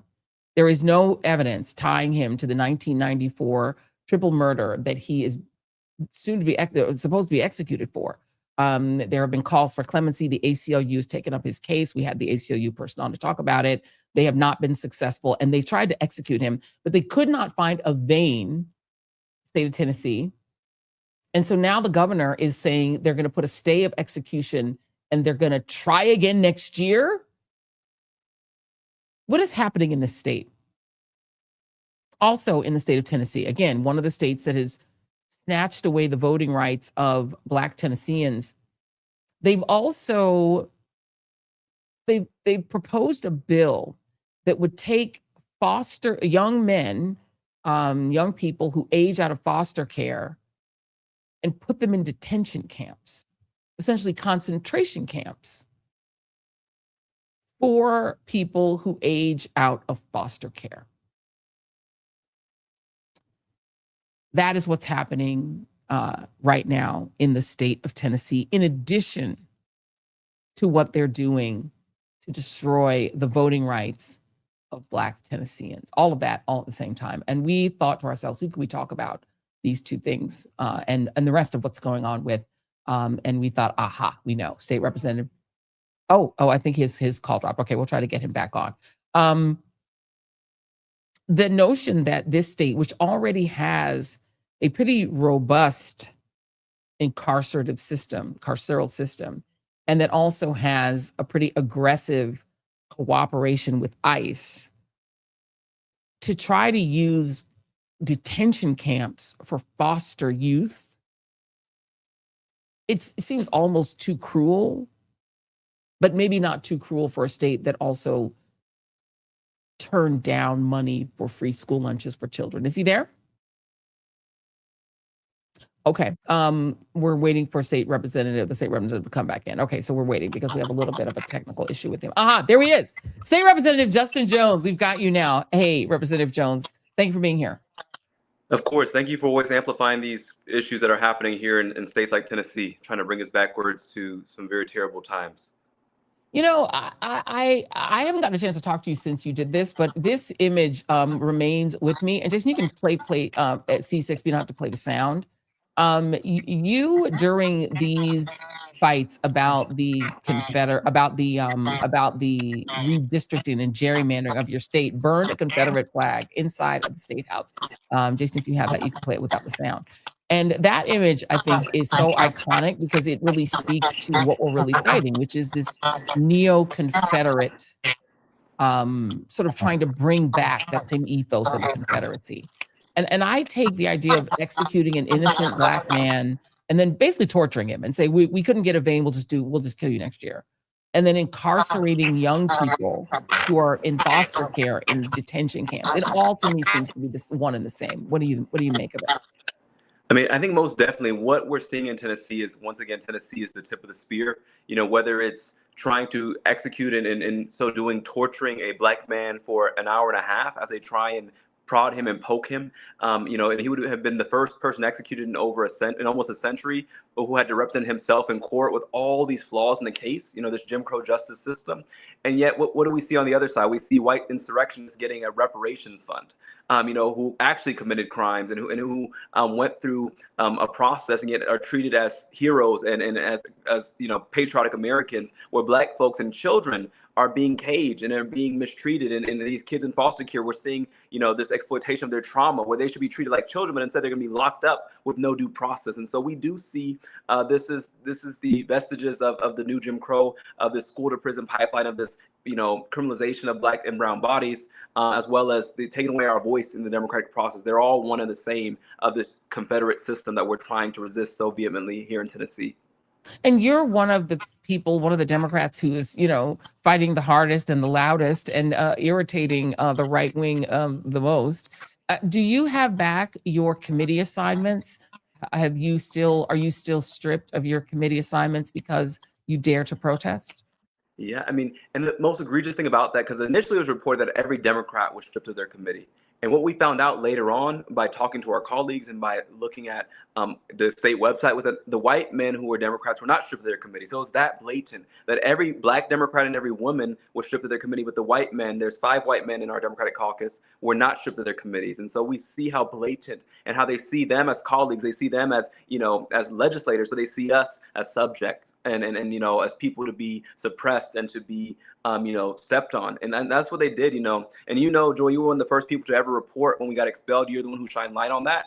And so, getting kicked off a committee is kind of lightweight compared to getting expelled. And so they've done the worst to us. But I think it just goes to show that gerrymander, that Jim Crow gerrymander, was about silencing the voices of dissent. And we saw it with expulsion. We saw it by stripping our committee assignments. We're not allowed to speak on the House floor. All these punishments that they create now, they're not saying they're not going to give us per diem. And so I'm just trying to go through all the things in my head, because I think what is really the case right now is that I hope that the nation's paying attention to Tennessee, because it's a laboratory for what's coming to the rest of the country if we don't stop it here. Like, Tennessee's always a few maybe years ahead of the curve, but we are in the midst of a rising Confederacy here, in which, maybe in a year from now, Joy, if I talk to you, will we even have seats? Because they're coming after our state legislative seats next. Will I ever even be a member? That seems to be the end goal of removing Black representatives from their position, removing women, removing voices of dissent. And so that's kind of what we're facing right now. Yeah, I mean, I see it as an attempt to recreate not the 1950s, but the 1850s, right? They want a world in which it's only conservative, right-wing white men, and that's it. They don't even want women around. They don't want anyone around. And this, I showed it earlier in the show. This white consultant who was on the 2025 Trump campaign, he said Black voters can now elect their own Byron Donalds and Wesley Hunts in their respective districts. And I don't know if he was being glib or if he was being serious, but that is the plan, right? It's not that they don't want anybody Black. They just don't want anybody Black who's disruptive. They don't want anybody Black who thinks for themselves. They want you can be Black, but you have to be obedient. And if you're not obedient, that is who they want to expel.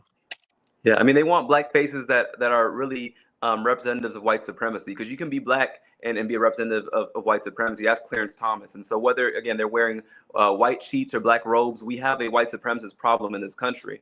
And I think, we should ask ourselves, at the time where we're struggling right now, if you go to Washington, they're building a fighting ring outside the White House. This is how we've denigrated ourselves as a country. And I think this is the moment we have to wake up, particularly in the South. I was just in Jackson, Mississippi. 6,000 people marched in Jackson to protect their Black congressman, a state that has the largest Black demographics of any state in the nation, and yet they're trying to take away their one seat. We were in Montgomery together. We saw folks there all across the nation. We went to Montgomery. We saw thousands showing up. So I think people are finally paying attention to the South. And what I want to tell people is that in a state like Tennessee, Mississippi, Alabama, we're not states that the Democratic Party usually pays attention to, because we're not swing states. But what we are states that will swing back on these folks, and that we have to fight with everything we have in this moment, because if we don't act right now, we may lose multiracial democracy in the South. And that's not alarmist to say, it's the reality that we're facing.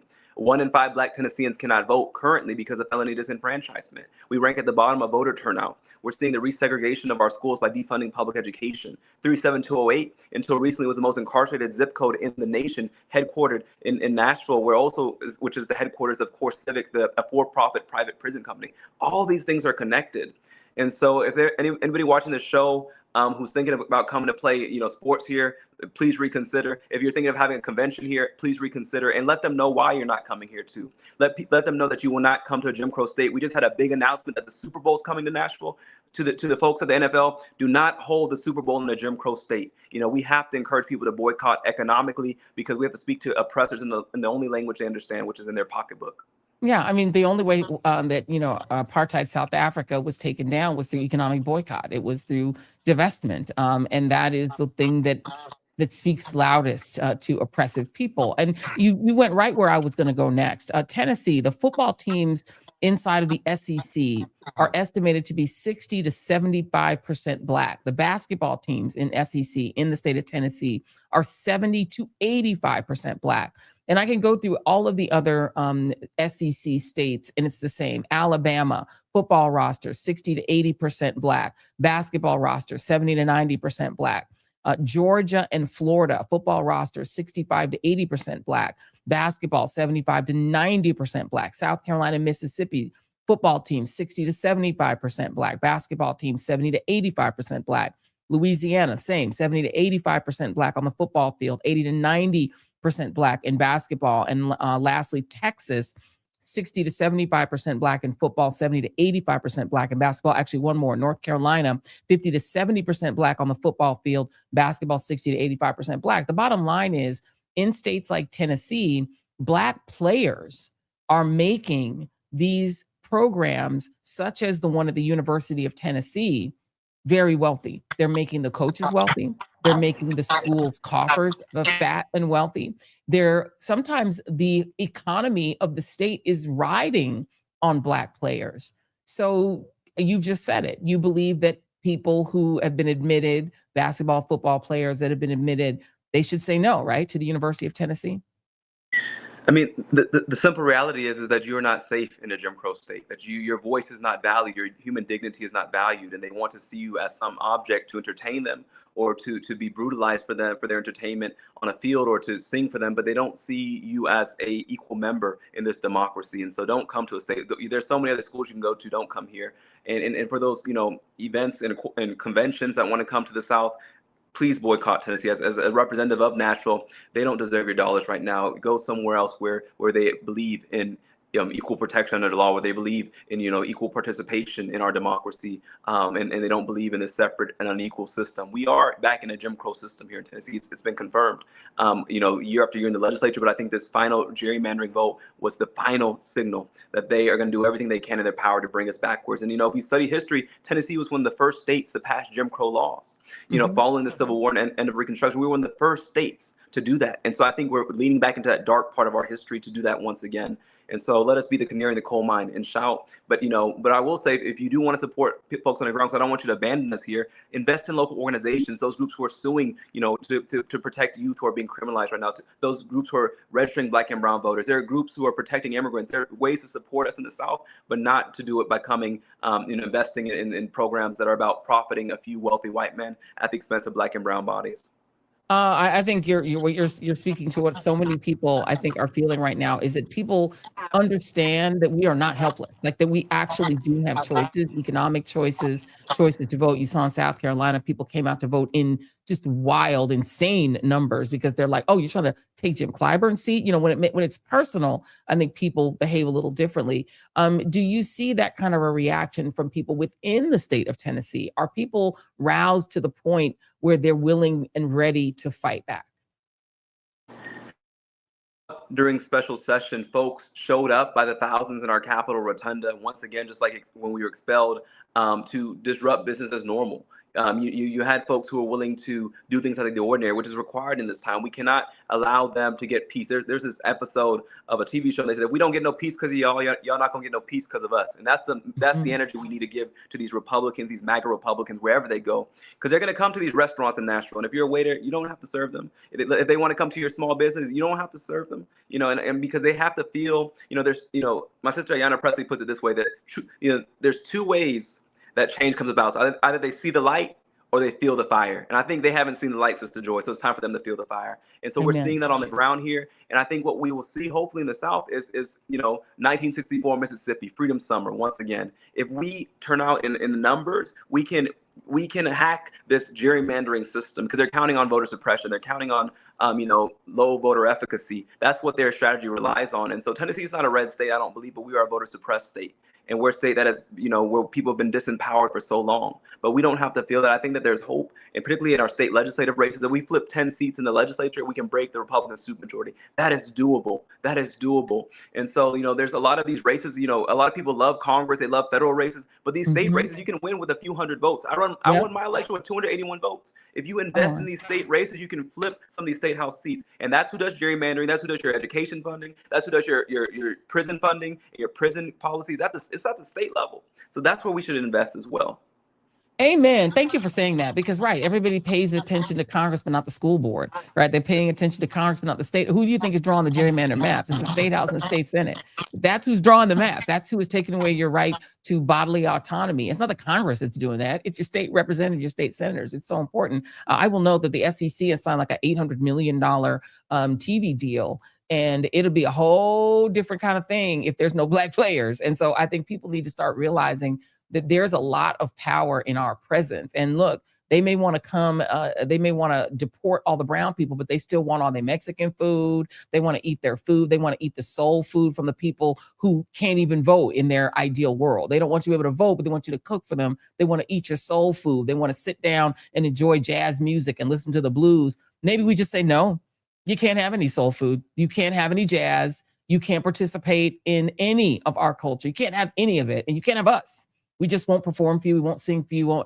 I hope that artists, musical artists, will skip. As much as I love Nashville, skip it. Don't go to Nashville. Why are you going there? Why go to New Orleans? We got to stop. We go every minute. Black folks are running to Miami, running to Orlando for conventions. Just stop. We shouldn't do anything in these states until they act right. Yeah.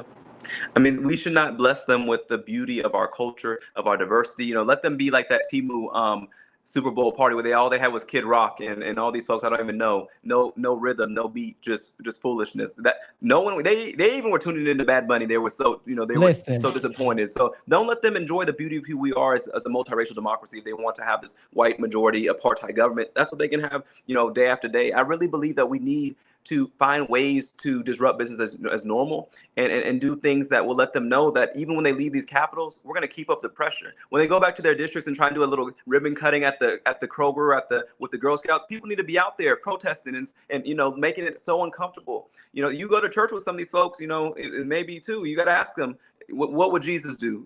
Because it's not what y'all are doing. And so we have to push back in every way we can, because they're going to be coming. It's election season. They're going to be coming 4th of July parade, Labor Day parade. They're going to be trying to get all these things. And when they show up, we need to let them know that we didn't forget, that we don't have amnesia when it comes to violations of our rights and our dignity. And I think that's what we need to remind them.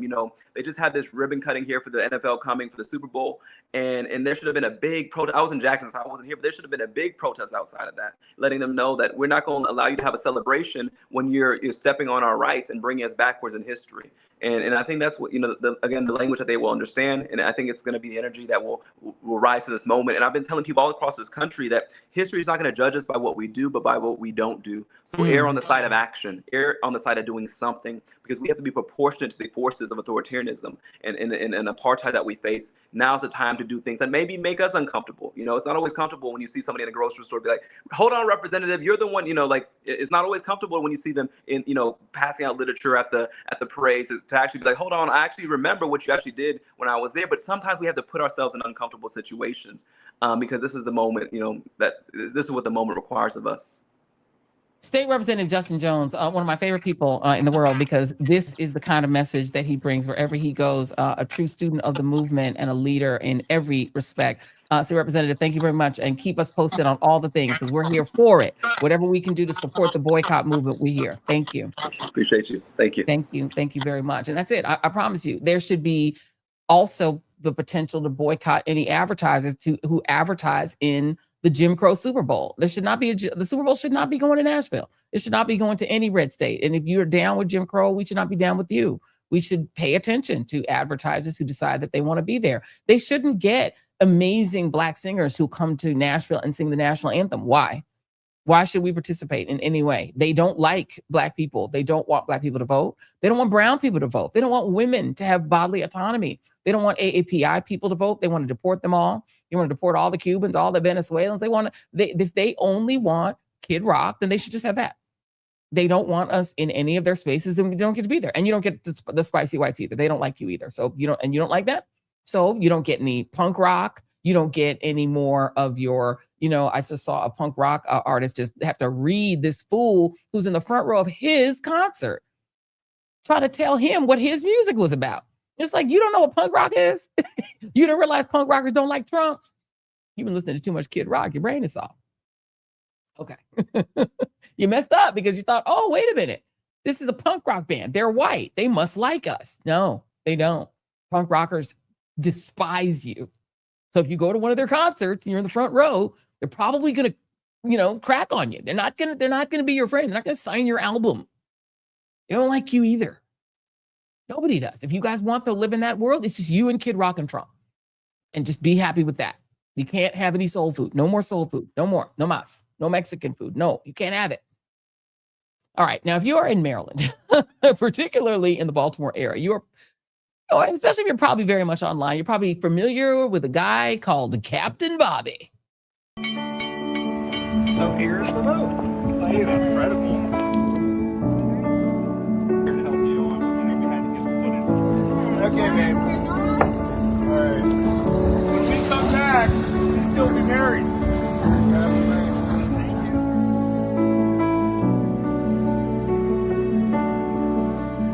So you ready to get married? All right, let's do it. This is the day that you both begin the next step in your journey together. I'm proud to be the first to call you husband and wife. You may kiss. Partners in love and life. You may kiss. You may kiss. You may kiss.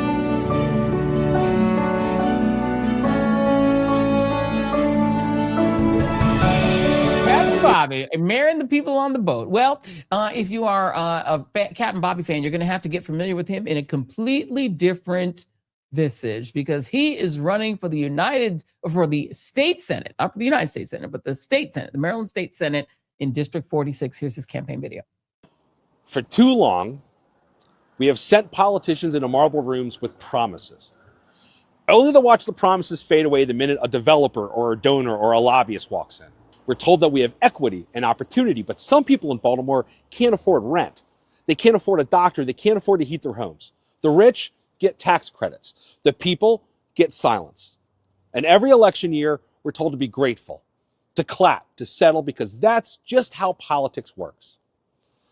Well, if that is politics, then politics is the problem. I was born here. I taught school here. My small business is here. I served my country. I served my community. When I walk into a corner store or down this street, it's not for a photo op. It's because this is my home. And when your home is being ignored, when your home is being threatened, you just don't stand around and watch it happen. You stand up and you fight. Working people have carried the city on their backs, while lobbyists carried their wish lists into rooms where decisions are made. This is bigger than just fighting Bill Ferguson. This is about a system that speaks in a language of progress, but keeps power where it's always been, in the hands of the mega rich, of the corporations, of the well-connected. And when a machine keeps grinding people down, you just don't stand aside. You step in, you take it apart, and you change the way the gears work.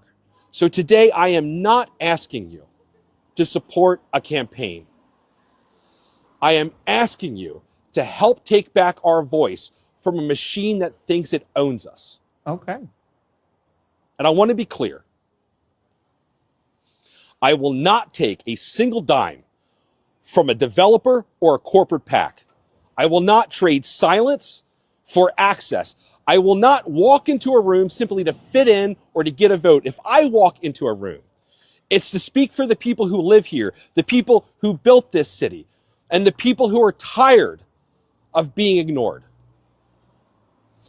So if you feel forgotten, if you feel priced out, if you feel afraid, this is not my declaration. This is yours. We don't need permission to act. We just need to stand up together and have the courage to fight. Well, all righty then. Bobby LaPin, veteran, small business owner, state Senate candidate in State Senate District 46, joins me now, and he is taking on the State Senate President, Bill Ferguson. Bobby LaPin, Yes, I can am. I call you Captain Bobby? You can call me whatever you like, Joy. How you doing? Well, first of all, I'm doing great. Dude, I haven't seen those videos for a while. That's like, what a change, what a shift from the captain marrying folks on boats, surrounded with love. Now I'm fighting Trump and corporations and corruption. It's, what a change. What a change. And so the guy that you're fighting, most people do not know him, but what people came to know him for was standing in the way of redistricting. And Right. he said he was against redistricting, even though he's a Democrat, because he just didn't think it was right to play politics with gerrymandering. Is that what drew you into the race?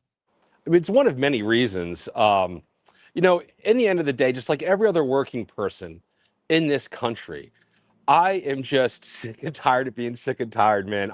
We're like drowning in bills, whether it's utility bills or healthcare bills or food bills or, going to the gas pump now.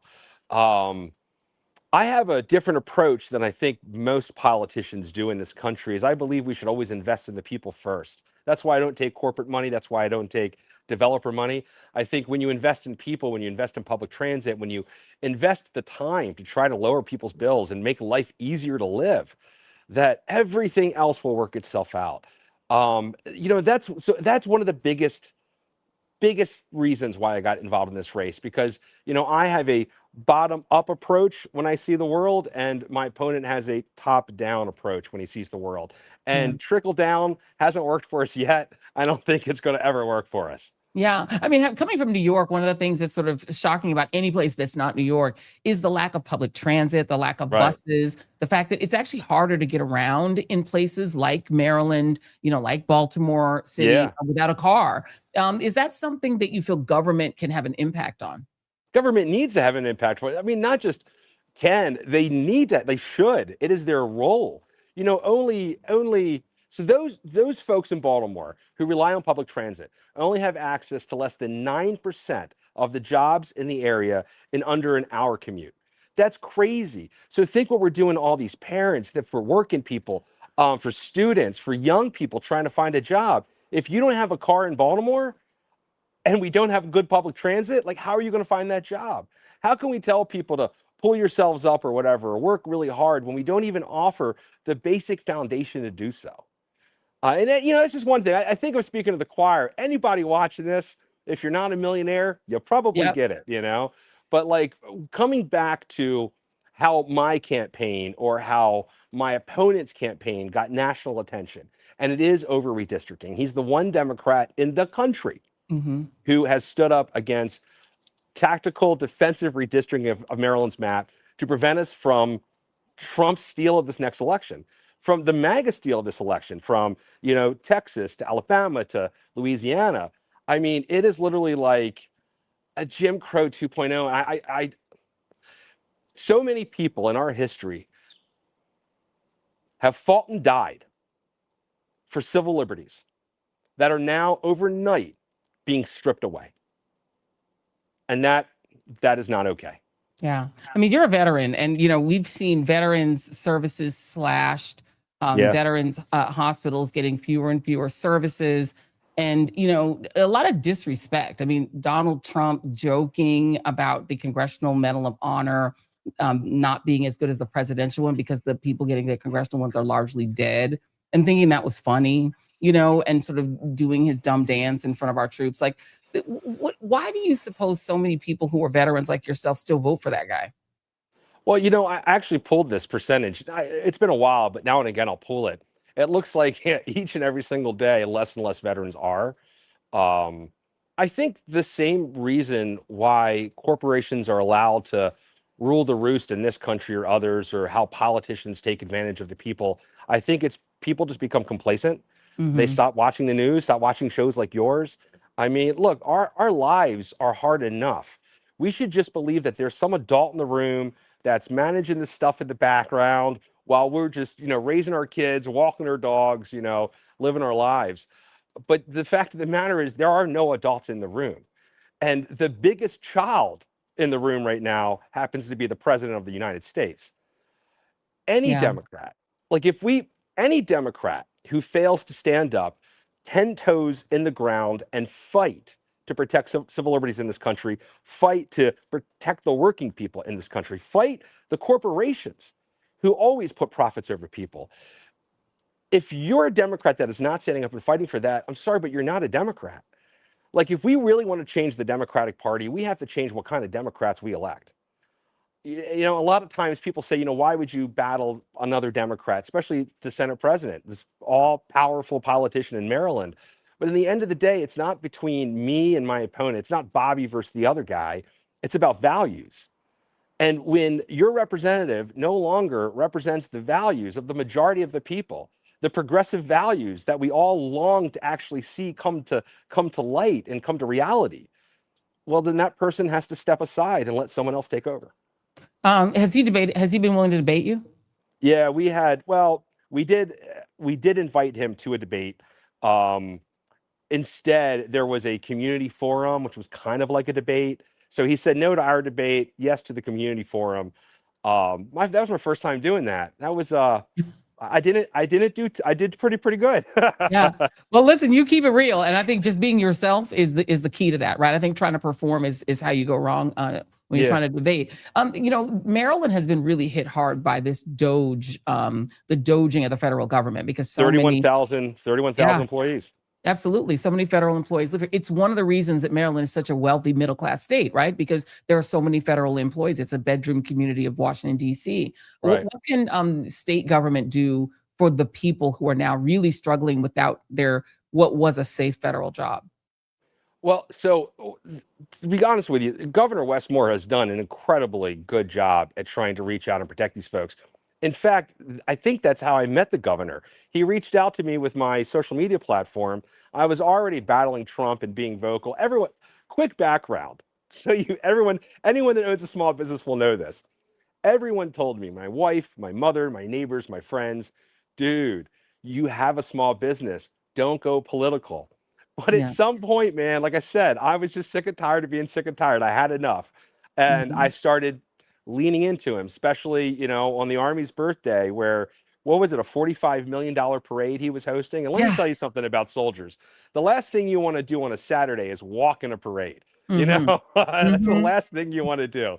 You want to be home. You want to have your day off. And I think I ended that video with, you know, I don't need a draft dodger to tell me to be proud of my service, because I know I'm proud of my service. And that kind of started this whole thing. It's when the death threats started coming, and all the death threats. But in the end of the day, I met Westmore, the governor, when the bridge collapsed. That's what it was. When the bridge collapsed, I was the volunteer coordinator trying to help the first responders get food. Fast forward, he remembered me. I'm on Instagram. We're losing all kinds of federal jobs. And he says, can you spread the message about this package of stuff the state is doing for federal employees? You know, and it goes beyond just unemployment insurance, you know, or helping with your health care, helping, you know, working with banks so folks can get a break on paying their mortgage until they find something else. But we're trying to recruit these folks as school teachers. And I know if you really look at the salary from one end to becoming a school teacher, I mean, these folks who have been let go from the federal government are some of the highest educated folks in the country, some of the most experienced in what they do. Their wealth of knowledge is just incredible. And to basically kick them to the side, as this president did, I mean, it's unforgivable. Yeah. And a lot of folks are stepping up. There are a lot I've actually met on the campaign trail here, because a lot of my constituents were these federal employees that were let go. I met two people who are now becoming school teachers in Baltimore City. And they're like, hey, man, you know, I've made enough in my life. I'm doing good, and I want to serve some more. And that just speaks volumes about the people who choose federal service. You know, you could always go to the private sector and make so much more money. You know, you can go from one contract to another, never having real responsibility. These folks that choose to take less pay and more work to become federal employees, they do it because they're serving their country. And to have some billionaire come in and doge them is, again, it's unforgivable. I'll never forget it. I will tell you, having a small business as you do, and having a very active social media profile to take care of, and deciding to set that aside for a moment to run for office is a noble thing. I think people don't give enough credit just to the idea of offering yourself for service to your community. So congratulations on running. Thanks. Bobby LaPin. You can come back anytime, and I want to go on the boat. I want you to come on the boat. I did an interview with Brian Tyler Cohen. He's going to fly out after the election. We're going to go on the boat. Why don't you come over too? Okay. On the boat. Done. Yeah, I'm coming out to hang out on the boat. Live stream from the boat. From the boat. We're doing it from the boat. I appreciate you, Bobby LaPin, Captain Bobby. Yes. Can I pitch my website real quick? Please because do it. Remember, I'm not taking corporate money. I'm not taking developer money. This is a people-powered campaign. So if people believe in what I'm saying, if people want people like me to actually win, and take office and change things, I need them to chip in at makegoodchange.com. Makegoodchange.com. I appreciate it. Thank you. Thank you for the plug. We put it on the screen, makegoodchange.com. Everybody throw a little coin in there. Help this good man become a state senator. We need more people like you. We need more regular folks who care about regular folks and who've lived in the real world and have not been spending their whole life doing politics. 100%, yeah. 100%. And it's not taking that corporate money and billionaire money. Thank you, man. Best of luck. I appreciate you. Love you. See you. Take care. All right. Cheers. I love it, Captain Bobby. Come on, Baltimore. You know you want to elect Captain Bobby. He's running in State Senate District 46. Make Good Change is his website. You can put that website back up one more time, please, Wanj, so we can see it. There it is. Makegoodchange.com. Why don't you guys throw a little coin in the till for him, because he's a good guy. And look, we've been doing all candidates the whole show and talking about this for an entire show for a reason, because people keep asking, well, what can I do about fascism happening? This is what you can do. You can actually elect better people. It's, unfortunately, there's no sexy answer to how you stop fascism. The way you stop it is you have to get rid of the fascists. And the way you get rid of them, you have to vote. Now, we do know that there is a chance that there's some funny business going on in the satellites. And that's why I wanted to show you that clip, because we want to keep a weather eye on that. But knowing about that and that possibility is also what helps us fight. And we've heard some strategy. I hear a lot of people say, well, what's the plan? Well, here's the plan. Economic boycott. We're going to divest ourselves of these southern states that are taking away the right to vote. If you take away the right to vote, you should not get our convention money, our vacation money. We should not be coming to your state with our D6 conventions. Those should not, D9 conventions should not be coming down there. Fraternities, sororities, clubs, the links, all these organizations should not be doing stuff in these states that are doing wrong. If they're doing wrong, we shouldn't be hanging out with them. We shouldn't be going near them, right? The Super Bowl is coming up, allegedly going to be in Nashville. We need to think about what we do about that. And all of these red states that are attacking the right to vote, because in the end of the day, they're going to start with Black people, but they're going to get to everyone, because what they want is to be in power permanently where you cannot remove them. We're not going to allow that. Economic boycotts, voting en masse, voting very with discernment for the kinds of people who actually care about people and are not just in it for the power and are jumping districts just so that they can stay in office and that sort of thing. Picking people who actually care about you, whether or not they're a career politician, even if they are somebody who just has good ideas and is a good person and is intelligent enough to do the job. Not like a Trump that's an idiot, but a person who may not be a politician, but they actually they're a quick learner and they understand politics. I've been watching a lot of Bobby LaPin's interviews. He's gotten a lot smoother about the policy issues. I think he did an interview the day after he jumped in. The lady was like, what are your policies? He's like, I just got in. Why should people be polished to run for governor? Exactly. They shouldn't. They shouldn't be polished. Be yourself. That's the whole thing about authenticity. If you're staging yourself for being a clown, what's that word? Is imposter syndrome? It makes you seem like an imposter. It's not even imposter syndrome. It's just, we don't need that. And people, exactly, stop going to Disney World. I really would love to call on all of these organizations. And honestly, Essence Fest, are we going to that? I think not. I don't understand why Essence Fest is still in New Orleans. I don't understand why they're still in Louisiana. Louisiana is a dumpster fire of rights abridgment. It's a dumpster fire of incarceration, attacks on Black citizens. Why should, first of all, if you have a restaurant down there, first of all, you shouldn't be serving any of these MAGA people trying to come in and eat your gumbo while they want to deny your right to vote. And so from both ends of it, people are saying, don't come here. Treat them like white South Africa because they want to be white South Africa. If you want to be white South Africa, we're going to treat you like white South Africa. That's what you want to be? Fine. We're going to treat you like white South Africa. No more conventions in Nashville. No more conventions in Orlando. No vacation in Hawaii or California if you want to go to the beach. You don't have to go to Florida. Forget Florida until they get right. And then while that's happening, you need to have a national investment in building up those state parties so that the Democratic parties or the third parties, like the Working Families Party, can get in there and register enough voters to get rid of these people. And I have to say, I'm going to add one more thing before we play our moment of joy.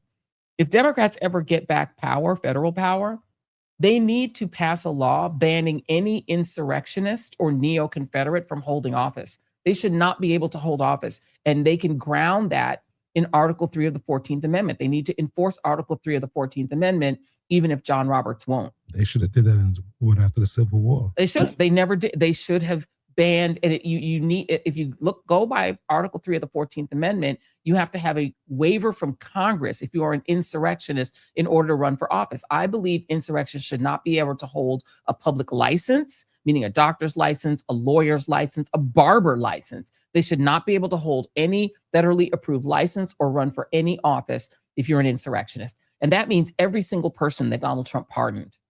That means because one of them's already running for office. He's running for governor of Florida. One of the insurrectionists is running for governor of Florida right now.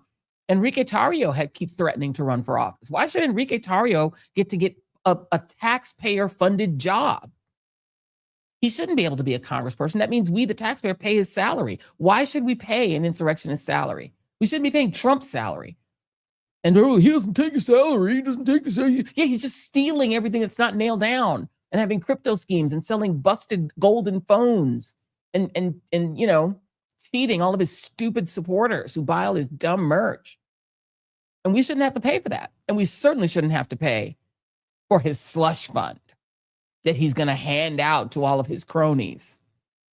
RunMeMySlushMoney.com. That's what's up. There you go. Run me my slush money. If you're going to be giving out money, I want mine. It's our money. It's our tax money. We all should get some, period. Again. Split it up among the American people, with the exception of insurrectionists. Insurrectionists should not be able to receive federal grants. They should not be able to receive federal loans. They should not be able to receive federal contracts. If you're an insurrectionist, you should be barred from any of it. And I want that law passed. If Democrats get back control of Congress, I want that law passed. Article 3 needs to be actionalized, right? Well, what happened was the 13th, 14th, and 15th Amendment were not being enforced until the Civil Rights Act of 64 and the Voting Rights Act of 65. Sometimes constitutional amendments need to have enacting legislation that actually makes them kick in. It took 100 years to get the 13th, 14th, and 15th Amendments to actually become the force of, become the law of the land and actually be actualized in law. And that was the Civil Rights Act of 64 and the Voting Rights Act of 65. You could also say the Civil Rights Act of 57, but you needed legislation. So now we need legislation to make the Article 3 of the 14th Amendment active. No insurrectionist should be able to hold office, hold public office, because the federally paid job, hold any federal contract, hold any federal grant. You shouldn't be able to get student loans. I'm sorry. Go move to Russia or China or whatever your sort of ideal country is. You can't go back to South Africa because they don't want your ass. They got rid of all the white South Africans are coming here. According to Stephen Miller, they're the only decent immigrants. Let's play our moment of joy. And this moment of joy is strictly for my New Yorkers. Sorry, everyone else. This was the scene, E1 Days is the scene outside of Madison Square Garden on the day that it happened. Yes, this is the scene. Big up to Anita, our wonderful producer who took this video. This is the scene outside of Madison Square Garden, MSG, when you know what happened. Oh, you know what happened. In 4 games straight, the New York Knicks blanked the Cleveland Cavaliers. They didn't even let them win 1 game. 4-0. Let's hear our moment of joy by Mayor Mamdani. Yeah, Mr. Mayor, I know you're watching the games, you've attended the games, there are a lot of Knicks fans here. What are your plans for future public watch parties and having safe watch parties? You know, first, if we could just play Live in La Vida Loca one more time, if that's available. Just so we can just get back to that moment in time. 1999. 1999. It has been a long time, and I know that Knicks fans are incredibly excited, as we all should be. This is an incredible moment for this city.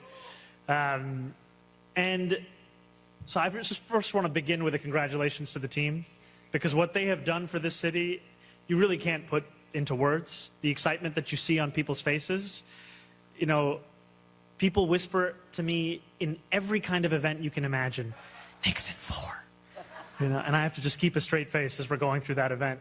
But when it comes to your question, we're going to have watch parties across the city. We're incredibly excited about those watch parties. We saw just last night, I think we saw watch parties at Radio City, where we even had the T-shirt cannon out there. And we also saw a watch party at Brooklyn Bowl. And then we saw New Yorkers celebrate everywhere that they could find. I think, you know, and I think Henry Rossoff, I'm not sure if he's here, but we also saw videos from everybody everywhere that they could find. So we're very excited about that. We're excited about making it easier for New Yorkers to celebrate. Yeah, will it be? So, of course, Mamdani is going to make it easier for all folks to celebrate.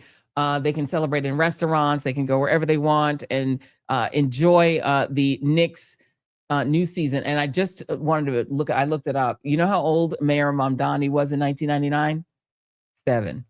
That is the year that he moved to the United States from Uganda. 1999 is the year Mamdani came to America as a 7-year-old child. So he does not remember 1999. There's no way he actually remembers 1999. But we congratulate and it is very exciting. The Reid household, minus like 1, are all Knicks fans. Well, minus 2 are Knicks fans. So go Knicks. Yeah. They're our moment of joy. Yeah, we have one Heat The middle fan. one is a Miami fan. He was born in Miami. He's been a Miami fan, diehard. We're mad about it. It's all we good. Didn't raise him right. We got love for him. It's all we good. Love him, but yeah, not we wish he was a Knicks basketball fan. No, we got one, and then we got one who doesn't pay any attention to sports at all. But we do, the 3 of us, Jason, myself, and Miles, we are excited. And yeah, 1999, Jason, that was so. I mean, basically, our youngest son was just ironically, born. I was about to say the same thing. That's the same year Miles was born. The same year Miles was born is the last time they were in the finals, y'all. This is wild. Yeah. It's been a long, challenging life for the Knicks fans. So, you know, I had to make that our moment of joy. Please make sure you like and subscribe, whether you're a Knicks fan or not. Don't hate on us. And if you're a Cleveland Cavaliers fan, you're gonna be all right. You had your rings with LeBron. You had your ring. You had LeBron. You had LeBron. We haven't got a ring since '74. Can we get one, please? Can we get a ring? Don't hate on us. And them West Coast, Oklahoma, and all them people, y'all be all right too, because you got to get beat. The Lord intends it. Happy Eid. We got a Muslim mayor, and he's our good luck charm. And we're going to get the ring. For anybody else who's New York supporters, you know, we still love y'all. But, you know, me and Joy have been going hard for the Knicks for our whole life, basically. Do you remember when I seen Patrick Ewing in the airport? And I just didn't do it. This is how serious I am. I was a Knicks fan in Denver instead of the Nuggets, to the point where when the Nuggets finally went all the way, I was kind of indifferent to it, because even as a Denver I rooted for the Broncos, as we must do. If you live in Denver, they'll kick you out. I rooted hard for the Broncos, but I was a Knicks fan all the way. I used to also be a Giants fan, but the Giant that got up there was like, I'm pleasured to be around Trump. I'm like, ew, Giants are gross. So forget the Giants. Yeah, we love Patrick, but damn, brother, you should have dunked that ball. Oh my God, I will never forget that layup as long as I live. That layup that cost us, and that was the year that Michael Jordan was sitting down playing baseball, and that was our chance to go through them damn Pacers. Damn Pacers would always stop us, right? And then all of a sudden we had the chance, and that layup. Oh, Patrick Ewing. There was nothing worse than when they came back 9 points down when we were under like 10s. Anyway, I'm getting flashbacks. It's painful. Let's wrap this. Spike Lee is probably the only bigger Knicks fan than us, and really our son Miles is like an even bigger Knicks fan than we are. He is like a diehard. So we're very excited. Congratulations to the New York Knicks getting into the finals, and let's go all the way. We want total victory. Spike Lee is going to be incorrigible. Y'all not going to be able to deal with Spike Lee or us when the Knicks get that ring. Thank you all for watching. Please hit like, subscribe, and share, and also the notification bell to train the algorithm to obey. That's the only obedience we want. Guys, I hit the all. Hit the all, hit notifications and all, because the only obedience we want is AI. We do not want people to be obedient. People need to be brash, bold, and disruptive, because that's democracy. Good night, everybody. See you on the next Joy Reid Show on Friday. Goodbye. Getting back to the basics, grassroots level. Let me dig a little deeper with the shovel. Plenty can't tell the forest from the trees, and I'm hard to detect, like a black hole in the dark. Injustice anywhere, it's a threat to justice everywhere. Let me make this clear, I got a bone to pick, and I'll never fear the threat of poverty. They don't want to talk about it, they rather party, so I'm a real talk about it, for sure.